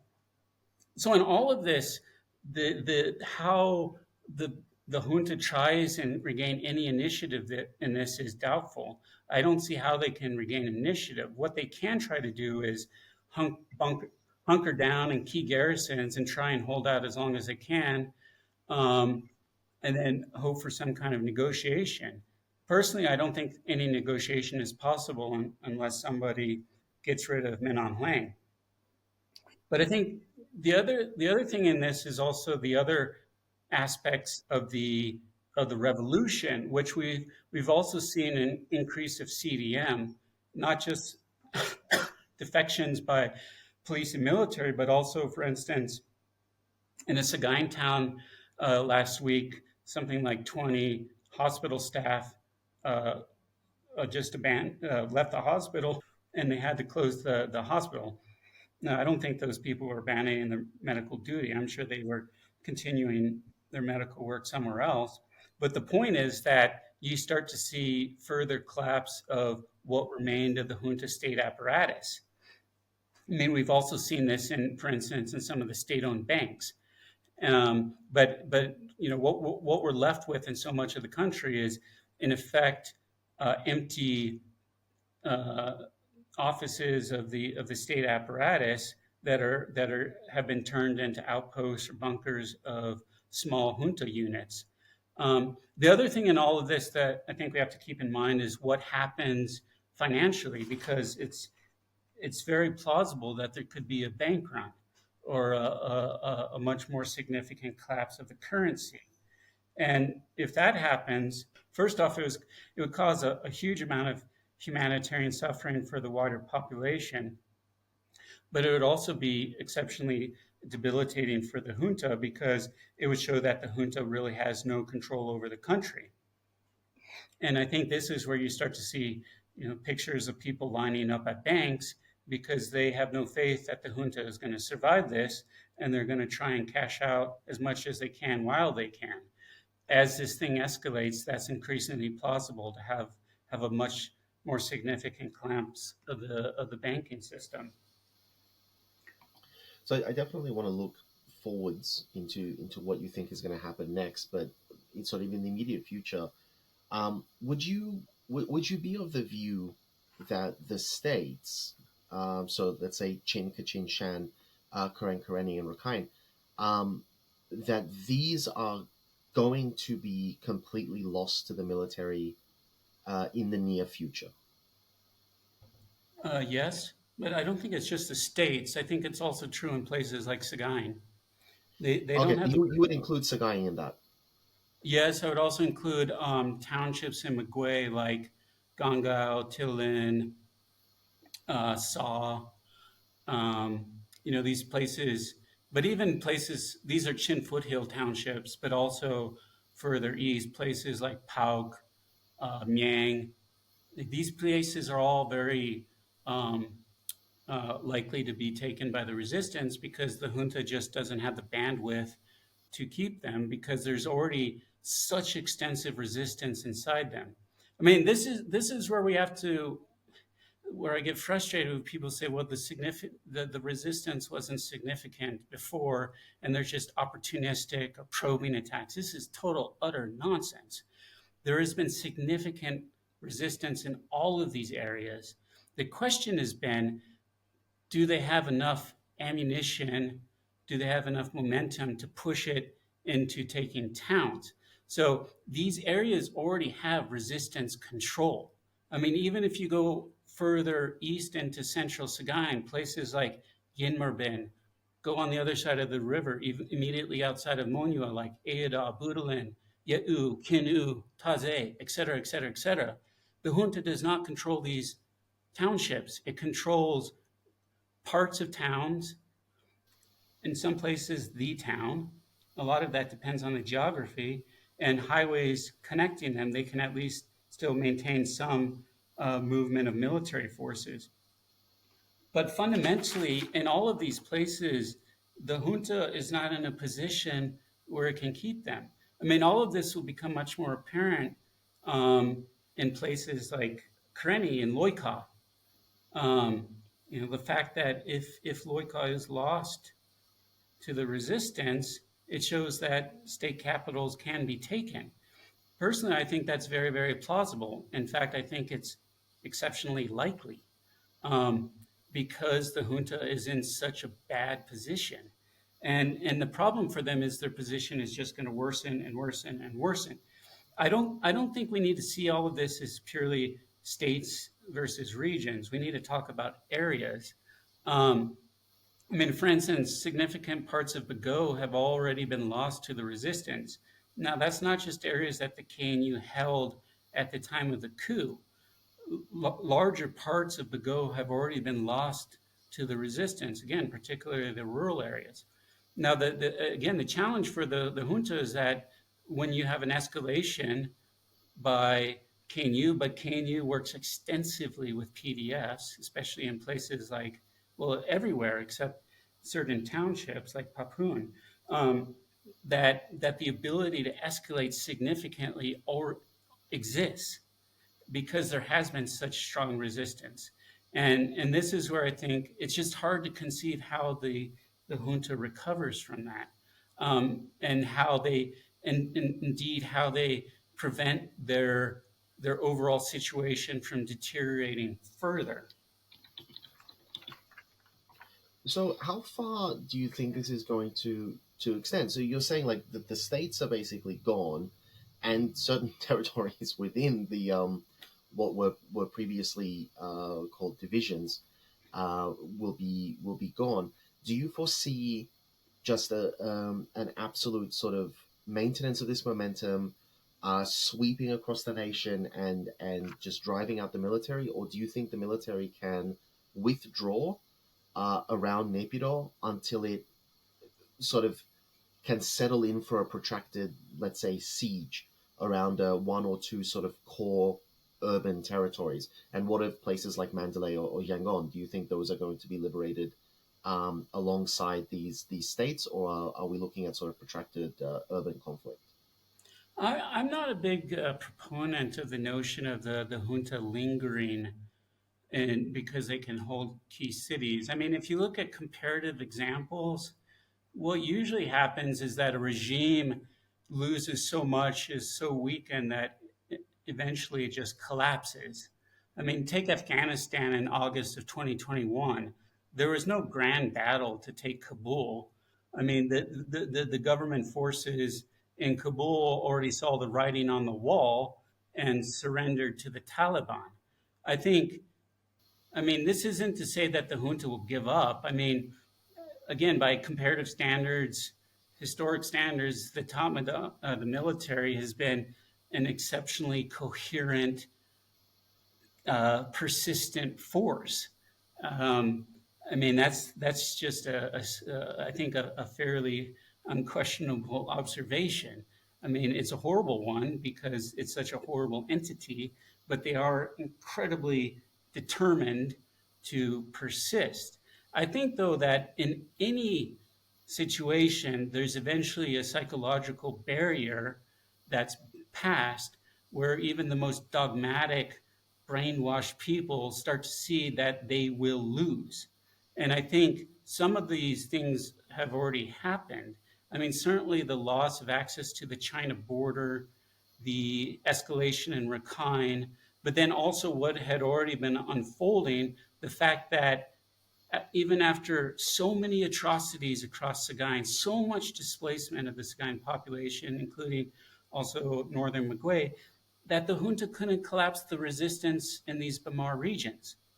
But then also the fact that there's resistance all the way across Karenni down to the southern tip of Tanantari. I mean, over November, we've seen escalation in all these areas where there's already been resistance. We've also seen new townships also start to have attacks by resistance actors. So how this unfolds is, I mean, I don't have a crystal ball, but my own perception is that the junta will lose. I hope that the international community pushes and lets the junta be defeated outright. If there's any negotiations, it should be only for the full surrender of the junta. It should not be for some kind of negotiated accommodation of the junta. But I do think the junta will lose. Now, that could happen in different types of scenarios. It could implode very quickly. There's plenty of comparative examples of that, especially if there's a significant escalation in the southeast, especially along these key corridors like the Yangon-Naypyidaw Highway or the Asian Highway to Thailand. We could also see kind of an ordered withdrawal of junta forces into a much smaller number of bases or garrisons, but they still try and keep certain garrisons out in parts of Sagaing or even parts of Chin, et cetera, et cetera. Personally, I don't think that's very viable because I just don't think they have the logistics capacity. If they can't, I mean, if you look at the US military in Afghanistan, it had outposts all over the place, but it was utterly dependent, and for a lot of them, on its air assets to keep them supplied. The junta has nowhere enough air assets to supply so many different bases in so many different parts of the country. I mean, the fact that in the last week, the junta has been airdropping ammo to their forces in Loika, I mean, this is desperate. That's only going to get worse for them. But I think we do have to acknowledge that, you know, that this is an incredibly tenacious force, and that they will continue to fight. But eventually, I think, especially for some of the more smaller, isolated units, that they will pass this threshold where they're like, well, what's the point of dying out in the middle of nowhere? Because I know with full certitude that I am not going to get reinforcements. I probably won't even get new ammo, and that this is just a losing game for me. Maybe the junta can hang on in other parts, but they certainly can't hang on where I'm at. And this is where you really start to see the collapse of junta morale, is in that as an institution, because the problem is they've so atomized themselves into small dispersed units that they don't have large intact LIDs that are still highly motivated, that they can maneuver here and there to conduct counteroffensive. They just don't exist anymore. So I think, you know, what does happen is that The existing force resistance across the country does escalate dramatically. It does succeed in taking towns. It does succeed in blocking more highways that then allows for more towns to be taken. That there in effect is what I would call rolling waves of collapse. This includes quite plausibly, the places I've talked about, but I think we should also talk about Kachin. I mean, Kachin is increasingly difficult for the junta because they just don't have the access that they did before by using the highways. Now, you could say they can use the river, but personally, I'm not convinced that compensates enough. So I do see these rolling waves of collapse. But the biggest variables for me, kind of in terms of what happens or how things transpire, is in terms of, first off, I would see, like, to what extent do the existing resistance actors escalate, especially in the southeast, especially around the KNU, and like I said, along these major logistics corridors.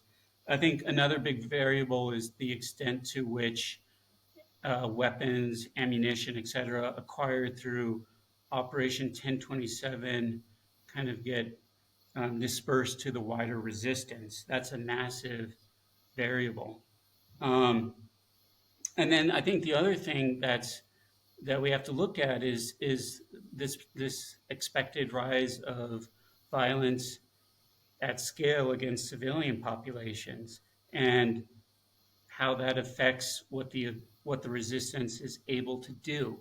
My own impression is that the resistance will probably they don't have to take every town. This isn't a conventional war. To win the revolution outright, they don't have to exert control over the full country completely. What they have to do is take enough parts of the country where the junta collapses, and that's where I think we have to look at the strategic logic of places like the border crossings, key towns like Kamfat that block access to other, like basically it's the road that goes up to northern Sagaing. Places like Kalin that are both access points for multiple other townships that are very rural in Sagaing, but they also sit astride major access points up into Kachin. So I don't see this rolling forward like we look at the Ukraine maps where we can say this is the front line. Like, there's no front line. I mean, that's the beauty of a revolution, is that it's unfolding across large parts of the country at the same time, and that in fact is the biggest strategic advantage of the resistance, is that the junta can't set the pace of battle. They can't decide where to fight. They have to be reactive, and their ability to be reactive is increasingly diminishing, while that of the resistance is only increasing. And I think it's fair to say it's increasing exponentially.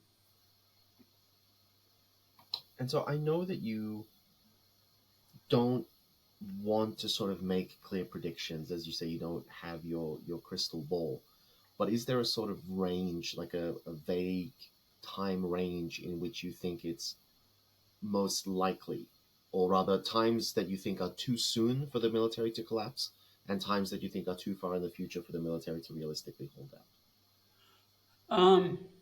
I think currently at the pace of what is happening, I don't think it's unrealistic to see a time frame of 3 to 6 months.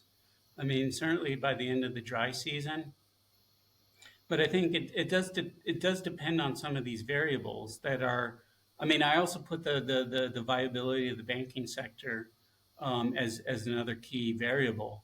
Like, what happens with, to what extent is the junta going to be able to take civilian populations hostage? And does that force the resistance to pull back, or does it just allow the resistance to target other areas where there isn't such risk to civilian populations? But yeah, I think fundamentally, I've argued in different op-eds for, again, probably 18 months now, that the junta is fundamentally losing. And that's because I've never seen the Myanmar conflict as a conventional civil war. It's never been about single battles. It's always been about what is the wider trajectory. And the wider trajectory, again, going back to the end of the 2022 dry season, has fundamentally favored the resistance. And 1027 has just massively increased the slope of that, or the curve of that trajectory. And that it's also become exponential in terms of if the junta loses a little here, it means they're going to lose a lot more there. That's just going to increase in pace. So, I mean, I could be wrong. I've been wrong about other stuff. I've been right about other stuff too. But calling an end date for a war is always difficult. But I do think fundamentally the junta will lose outright, and that the world should support the resistance to defeat the junta outright. This is a historic opportunity to get rid of a genocidal force. We should support that completely. I think it's not inconceivable to see the junta collapse fully, i.e. be defeated outright within 3 to 6 months, because the rate of what they're losing now has gone up so much since Operation 1027. I mean, without 1027, it was more likely to say, well, maybe it would be 18, 24 months or something, or 36 months. But because of 1027, again, the rate of junta collapse has changed exponentially. And that's primarily because there's so much existing resistance across so much of the country, and that resistance is likely going to become much better armed and much better able to escalate attacks on the types of positions that the junta has taken for granted, like air bases and large bases, key towns, but those are now going to be lost or susceptible to being lost. I think they will be lost. But so a lot of this, I mean, it's still fuzzy, but I mean, in terms of the overall perspective, I think it's been a mistake to have called the conflict in Myanmar a stalemate, primarily because it's that the usage of that term has been premised on the notion that the junta can't be defeated and the best outcome is some kind of internationally supported negotiation. This, I think, was factually inaccurate based on the assessment of the conflict. I think morally it was also pretty dubious, because why should we ask any population to accommodate an armed entity that has committed such mass violence against that population? It is wrong. So I think fundamentally we should accept that the junta can lose, will lose, and we should go all in. I mean, for instance, I don't see why we can't cut off aviation fuel. Aviation fuel in Myanmar at this point is used to kill civilians. That's what it's used for. Like, whatever rationales were justifying it before 1027, it just doesn't, like, you can't defend aviation fuel in Myanmar now, because the junta is just going to increase the rate of attacks against civilian populations. So it's like, this is where the world needs to pick a side and do so decisively to get rid of an entity that has destroyed the entire country for generations. And I share your view, and I share your frustration. Jet fuel is something, for example, that we've had a guest come on and explain, and this whole justification that it is a dual use good that has both civilian and military applications has kept a lot of private interests aloof of ramifications for their choice to continue supplying this to the military. Like, we haven't been able to get an arms embargo. We've been asking for a no-fly zone to be imposed, and no one's willing to put their hands up and do anything. And I share that, and I definitely share your perspective with regards to the military. that the military not only will lose, but the military must lose for the good of the nation. My question, though, to you is, assuming that the military does collapse, and in this glorious turn of events, because you are possibly the first guest who has been able to be as decisive and as authoritative on this point, that the imminent collapse of the military is what is on the table right now, and a complete removal of the military from Myanmar politics. Assuming that that does happen, you've spoken very positively today about the motivations and the professionalism and the operations of the various stakeholders. I know you don't like to refer to EAOs, so let's just say the various stakeholders. And there is a lot of discussion at the moment about the post-revolution infighting, the power vacuum, and just the sort of scramble for power. Do you foresee a continuation of hostilities after the military falls, where different stakeholders try to establish powerful positions, or do you foresee a much more peaceful and nationally focused process of nation building and negotiation and treaty signing? Well, first point, I would say, a lot of we have to fall back on this wider narrative that had been so prominent for so long about Myanmar, which was basically it was an unwinnable war. The resistance was weak and fractured. It didn't add up to anything significant. The junta, yeah, it's horrible, but we have no choice. We have to keep engaging with them. And fundamentally, the best outcome is some kind of negotiated settlement. And I think we really have to push back on that and say, well, this narrative, first off, was wrong because it was just factually wrong. It was intellectually lazy, mostly because people didn't want to actually understand nuances and dynamics in different parts of the country. They just wanted to create these kind of headline meta-narratives. But the point is that we've reached this point where people have to admit the resistance is taking control of large parts of the country. That's not just in northern Shan. It's also starting to happen in other parts of the country. It has been happening in terms of rural areas, but people will believe it more if it includes towns. All right, so be it. It's happening though. So there's kind of a moral imperative from people who had pushed this notion of stalemates to say, look, it's not a stalemate. It never was. It is rapidly, it is something that has been fluid, dynamic, and that fundamentally it has been favoring the resistance for a while. That's why 1027 happened.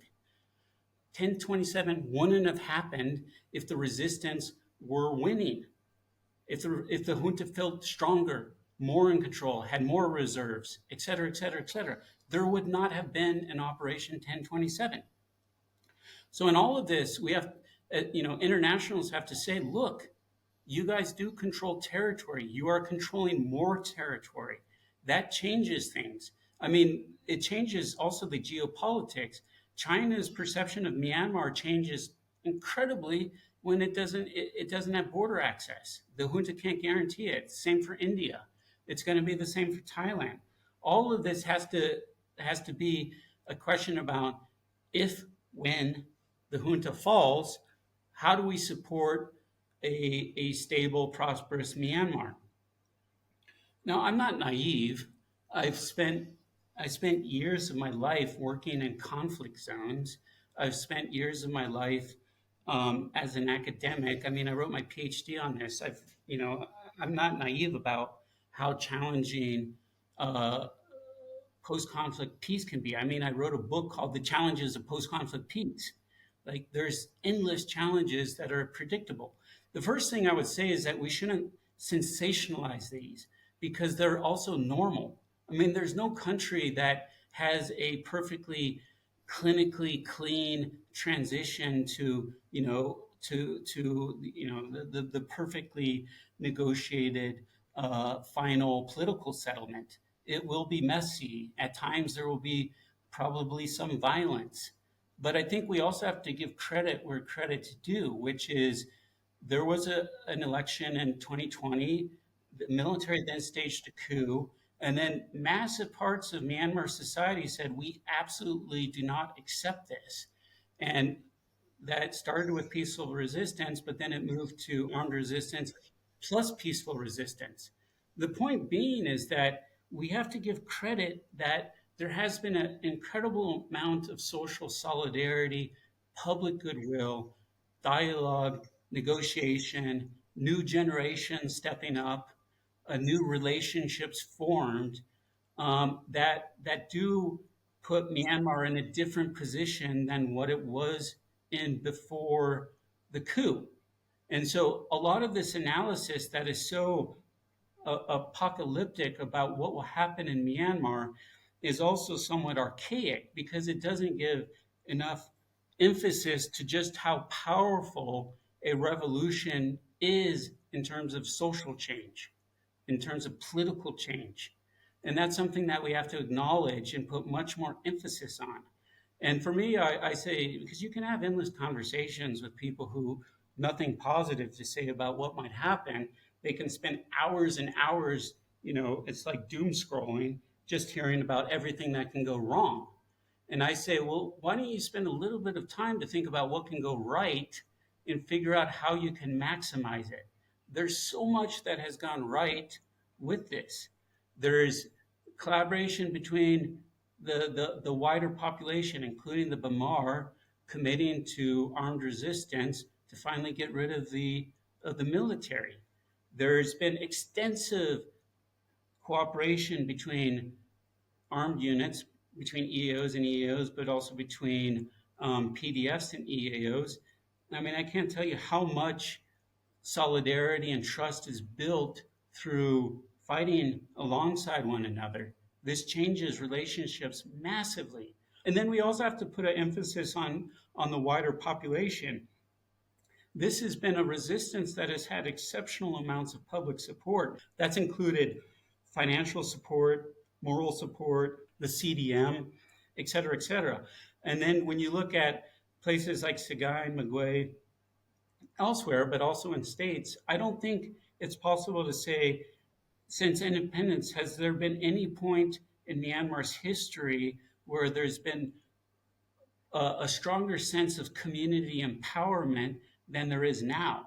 And that means that community empowerment is very much conditioned around self-defense, but it's also conditioned around this wider project of getting rid of the military once and for all.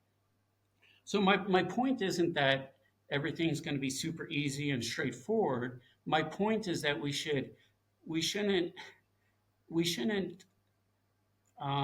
already be so negative about what possibilities will be much clearer when the junta falls, and that if we want to be supportive, we should really focus on the positive aspects of what comes out of revolution.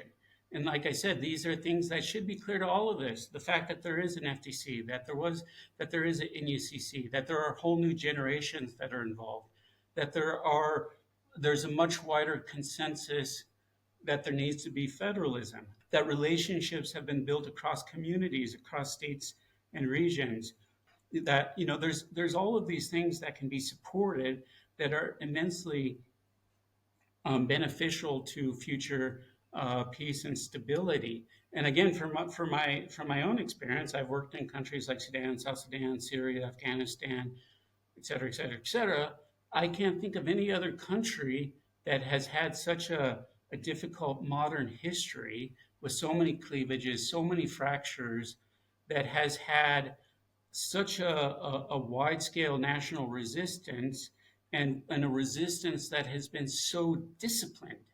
I think this is something we also don't give enough emphasis to. I mean, I find it really annoying where people cherry pick, nitpick about PDFs and Sagaing presenting it as if they're all fighting one another. That's absolutely not the case. If that were the case, they would have all collapsed because they would have lost public support. There's no high-end extractives to support them without that public support. But it's true across the country. It's like there haven't been massacres of civilians. The POWs have been treated well. People who have defected have been treated well.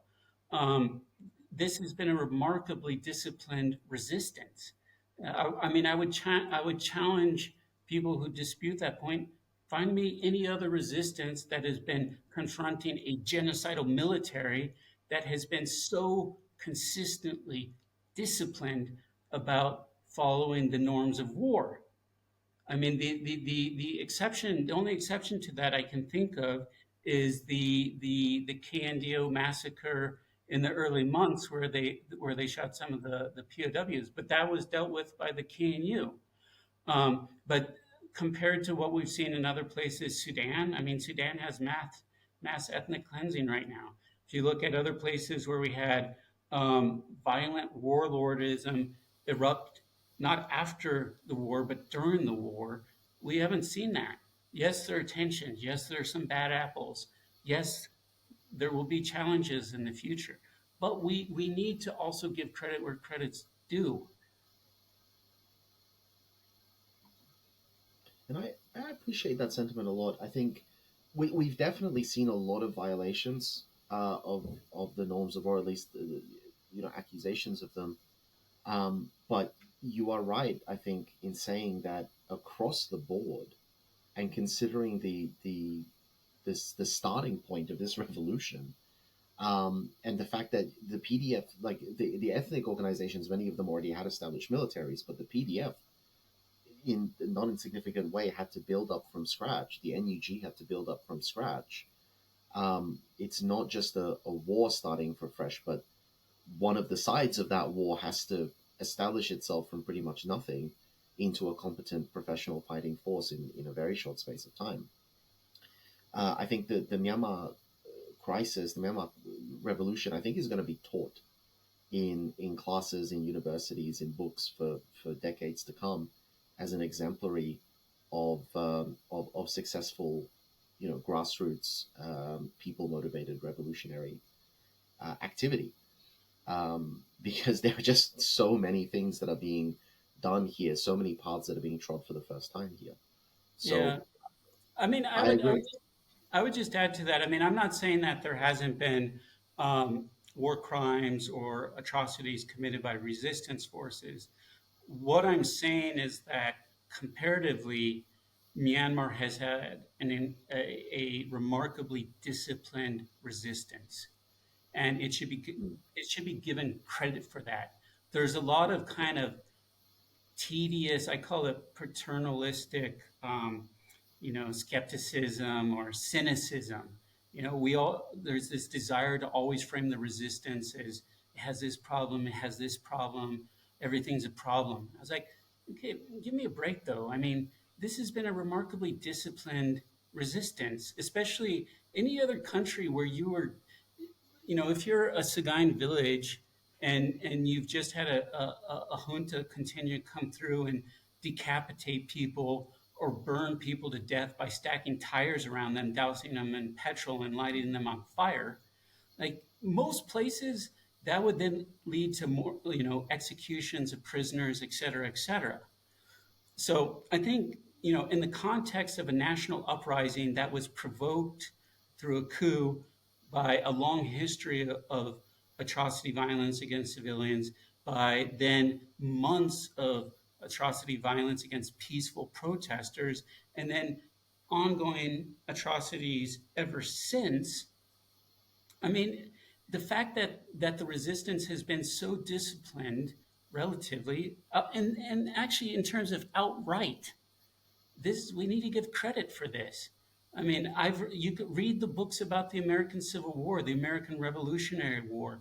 Like the U.S. can't claim that even our wars inside our own country, we had as much discipline as has happened in Myanmar.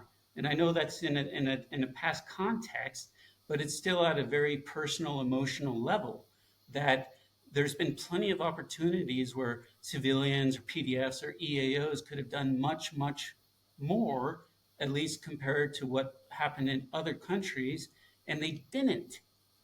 So that should be the starting point of this conversation. This is also where I talk about what might come next. We need to give credit for how disciplined this resistance has been. We also need to give credit for how much this resistance has talked to one another, has compromised, has put forward things like the FDC, has brought in new actors, and the wider political aspiration of having a peaceful, stable federal democracy. So I'm willing to give the Myanmar people more than the benefit of the doubt. I'm not willing to start every conversation by saying whatever happens after the junta is going to be a disaster. No, we need to give them credit for what's already happened and allow them to build on that. I mean, the moral lecturing is just toxic. Personally, I mean, it just comes across as utterly vacuous, hypocritical, and downright dangerous to actual peace and stability in the country. Absolutely. I think we've covered a lot of ground here, and again, I want to thank you very much for enduring this while you have a lung infection, and I hope this is not making the condition any worse. And I very much hope that we can continue this discourse as things move forward, as we see changes, so that we can better understand and better analyze. Because I think you are right. The toxic discourse it's making its way to decision makers, whether directly or indirectly. It makes its way to decision makers in other countries who are dissuaded from making moral and right choices because they've been presented with very false narratives, very hyper simplified. And I agree with your naming of it as paternalistic. I think it very much is paternalistic. If we were talking about the resistance in Ukraine, we would not be so dismissive of the motivations, the independence, the intellect, and just the reasoning capability of resistance groups. So I do think that there's a very strong paternalistic element to this. I mean, the other thing that I would add to that point, if I may, is just that we also have been very dismissive of just how hard it is to get rid of an institution that has had state power for 60 plus years. This is near impossible. I mean, the examples of this, they're very, very limited because it is so difficult. And it's the hardest thing to do is to grow a resistance to the size where it actually is viable. And this is where we also need to give credit to what happened during the first 6, 12, 18 months after the coup, where we did have a very, very deliberate, thoughtful effort across actors that previously hadn't interacted very much to craft an approach that fundamentally built up consensus and narrative about getting rid of the military once and for all and pushing for a fundamentally different direction for the country. I mean, the NUG will never get credit for what it does. It's always going to be nitpicked. I think a lot of it's completely unfair. There is some of the critiques are also fair. But I think in the grand scheme of things, not just the NUG, but also the NUCC, the EAO mechanisms for communicating and collaborating, the mechanisms that have seen NUG partnership with the EAOs in terms of military action, et cetera, et cetera. Like in all of this, there's always been this grating absolutist judgment against the resistance that it's also obvious that all of this should but they can't do it. Therefore, they're fatally flawed. They're fractured. They're divided. Nothing good can happen. I mean, this is where you see these really horrible policy prescriptions saying like, well, the AA should just sign a permanent formal ceasefire with the junta. It's like, where did we ever get to the point where that makes sense to anybody? So in all of this, we have to give credit again where credit's due. There's plenty of examples where a brutal regime has brutally crushed resistance before it could emerge at a scale where it becomes outright viable to see the outright collapse of whatever regime is currently in power. But we've never given credit to just how remarkable the Myanmar revolution has been, especially considering what it's had to deal with. A genocidal military with 60 years of state power, 60 plus years of state power, um, a very fractured political and social um, situation within the country, and then little to no tangible international support, but endless amounts of defeatism. And then and we haven't given credit for what has happened, which is that a national uprising did emerge, that there were substantive discussions, agreements on a way forward, and that there has been a historic amount of collaboration across the country. So in all of this, I think if anything, there should be a moment of reflection from the international community, not just to say, oh, only because of 1027, now are things possible. That's nonsense. All of this has been unfolding since the coup. If people chose not to see it, it says more about them as individuals or as institutions. It also, again, it gets back to this grating paternalistic judgment about seeing that Myanmar is basically a lost cause, and the only good thing that can happen in the country is if there's some kind of internationally supported peace process. Absolutely, and I think it's an equivocation. Because I agree with you. There's no logic to it. There's no reason to say that the AA should enter into an agreement. I think it's just this vague, generic sense of equivocation where no one feels comfortable siding with one side over the other. It's this intuition that comes from not having a genuine familiarity with the context that says, well, clearly the wise and morally right thing to do is to immediately seek a compromise between the two different extremes in the situation. But that's not going to work in a case like this, where it is very clear that one side is destructive, cannot be trusted, has absolutely no regard for human life or even for the future of the country as a whole. Compromising between people who are fighting for survival and people who are fighting for the right to destroy is not a good compromise. But Yeah, you require familiarity with the situation to actually know that. And have the spine to say, no, these guys are wrong. They don't get anything. These guys are right. We should support them.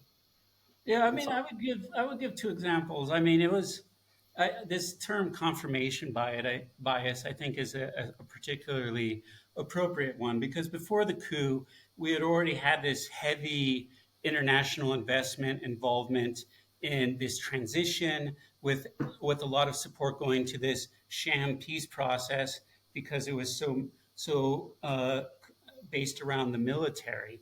So there was already this kind of inertia that existed before the coup that what we basically need to do is get back to what we had before the coup. And so that's where you start seeing, people, armed resistance really started in the start of May. We saw groups, analysts saying even within 2 or 3 months after that, that there was already a stalemate. This is ridiculous.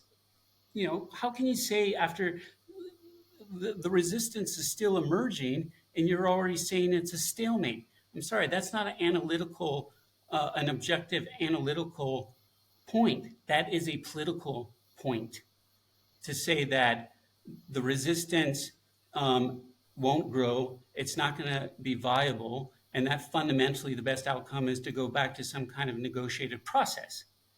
The other point, I mean, I really appreciated this letter from the CSOs to Finland and Switzerland. I mean, if I may summarize, the point of the letter was very clear. It's like, how many atrocities does this military have to commit? How many genocides does it have to commit before you stop trying to accommodate it? mm. I But mean, does how it? many? Is it But 5, 10? What is it?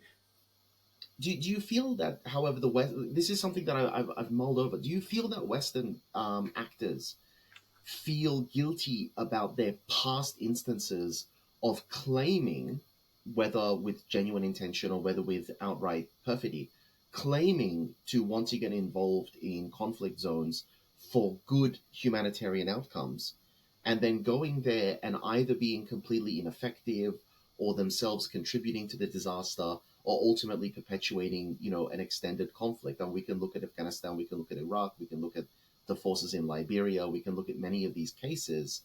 Do you feel that there's, because of that, everyone in the West is going, look, if I say we have to deploy or support or in any way contribute to this conflict for the greater good, quote unquote, I'm going to be buried under an assumption that this is just another neo-colonial attempt to get involved in a country that we never should have gotten involved with in the first place, and we're just going to make the situation worse, so better to sit this one out. Do you get that sense?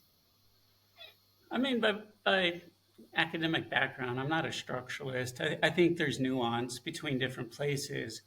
But I think my main point is that there is a need for reflection about how we approach situations like Myanmar. And that I think to some extent I would frame it, there's too much of a hesitation in the West to believe in victory anymore. Like, I don't see it as a problem of like the reason why there's a lot of caution or hesitation or kind of path dependency to further things that had happened is because fundamentally, we've lost this belief that one side can win and that we should just stand on the right side decisively, not kind of hedge our risks, but decisively support the right side.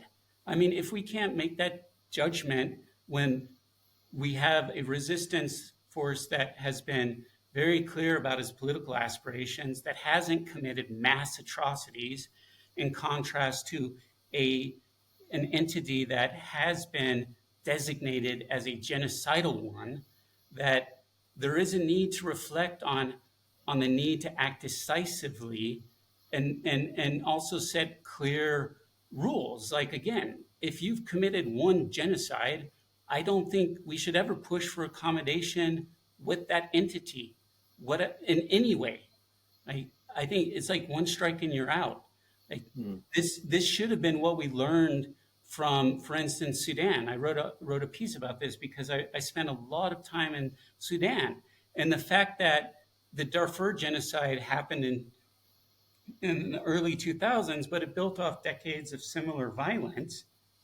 But the immediate response to the Darfur genocide, largely pushed by a lot of the same actors who are involved in Myanmar, is that the best outcome is to have some kind of negotiated process that inherently accepts that genocidal actor or actors has to be engaged in the politics of the country.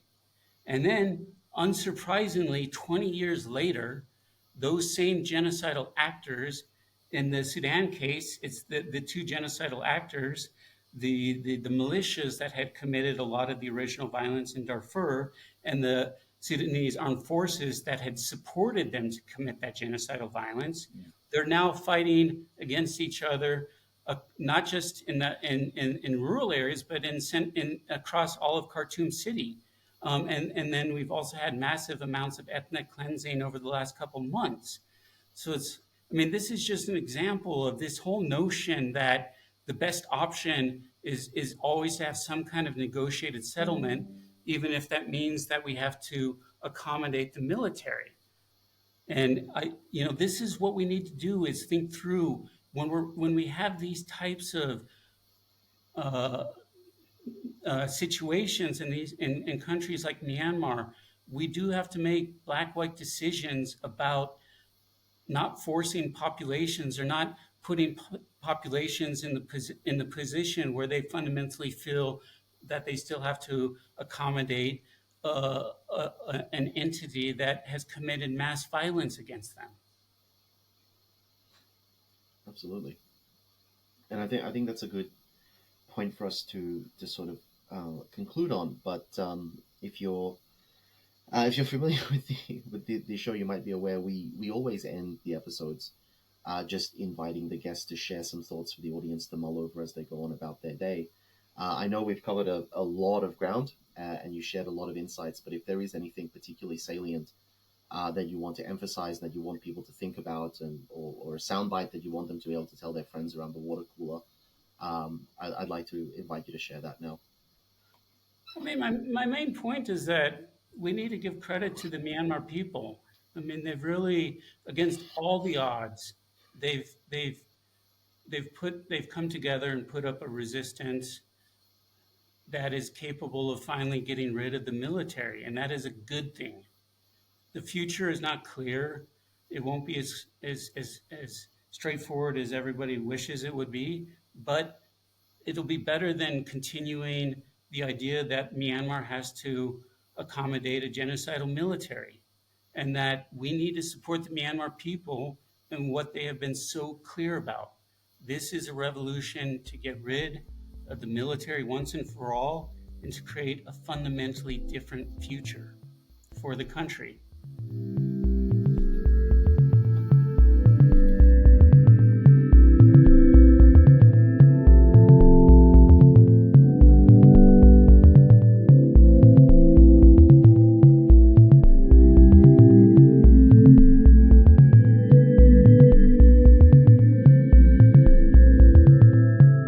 Thank you for taking the time to listen to this episode. As regular listeners are aware, we often remind our audience about our nonprofit mission, Better Burma, at the end of a show. Truth be told, fundraising is hard work, and I can personally attest to the fact that it's really no fun to keep asking for contributions. Yet, the situation on the ground now in Myanmar is so distressing that we continue to do so on behalf of the Burmese people. What is most helpful at this time are recurring donations, which help alleviate both the stress and time involved in fundraising. If you are able to pledge a certain amount per month, our team can plan around having at least a consistent minimum amount to work within each month.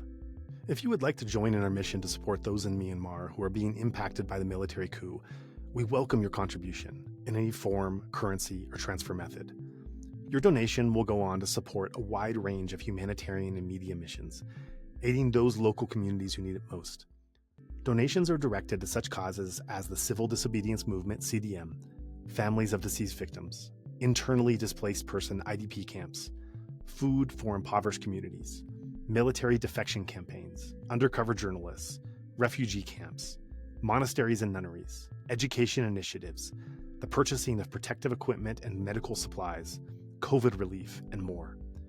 We also make sure that our donation fund supports a diverse range of religious and ethnic groups across the country. We invite you to visit our website to learn more about past projects as well as upcoming needs. You can give a general donation or earmark your contribution to a specific activity or project you would like to support, perhaps even something you heard about in this very episode. All of this humanitarian work is carried out by our nonprofit mission, Better Burma. Any donation you give on our Insight Myanmar website is directed towards this fund. Alternatively, you can also visit the Better Burma website, betterburma.org, and donate directly there. In either case, your donation goes to the same cause, and both websites accept credit card. You can also give via PayPal by going to paypal.me/betterburma. Additionally, we can take donations through Patreon, Venmo, GoFundMe, and Cash App. Simply search Better Burma on each platform and you'll find our account. You can also visit either website for specific links to these respective accounts or email us at info@betterburma.org.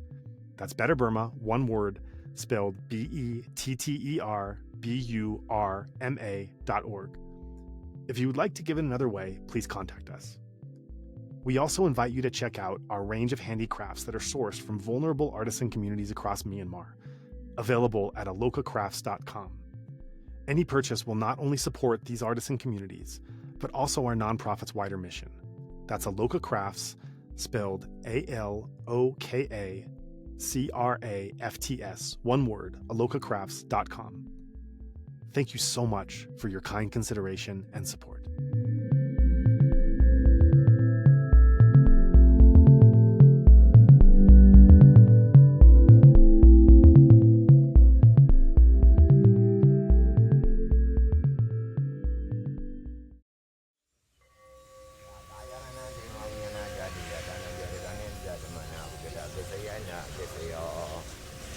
Pada bayaran angka yaunya nada do ya dalam dia diganeza de mana we kada besaya anda besaya. Oh bayaran anda ada yang nangan ayaran anda ada yang pada bayaran mana.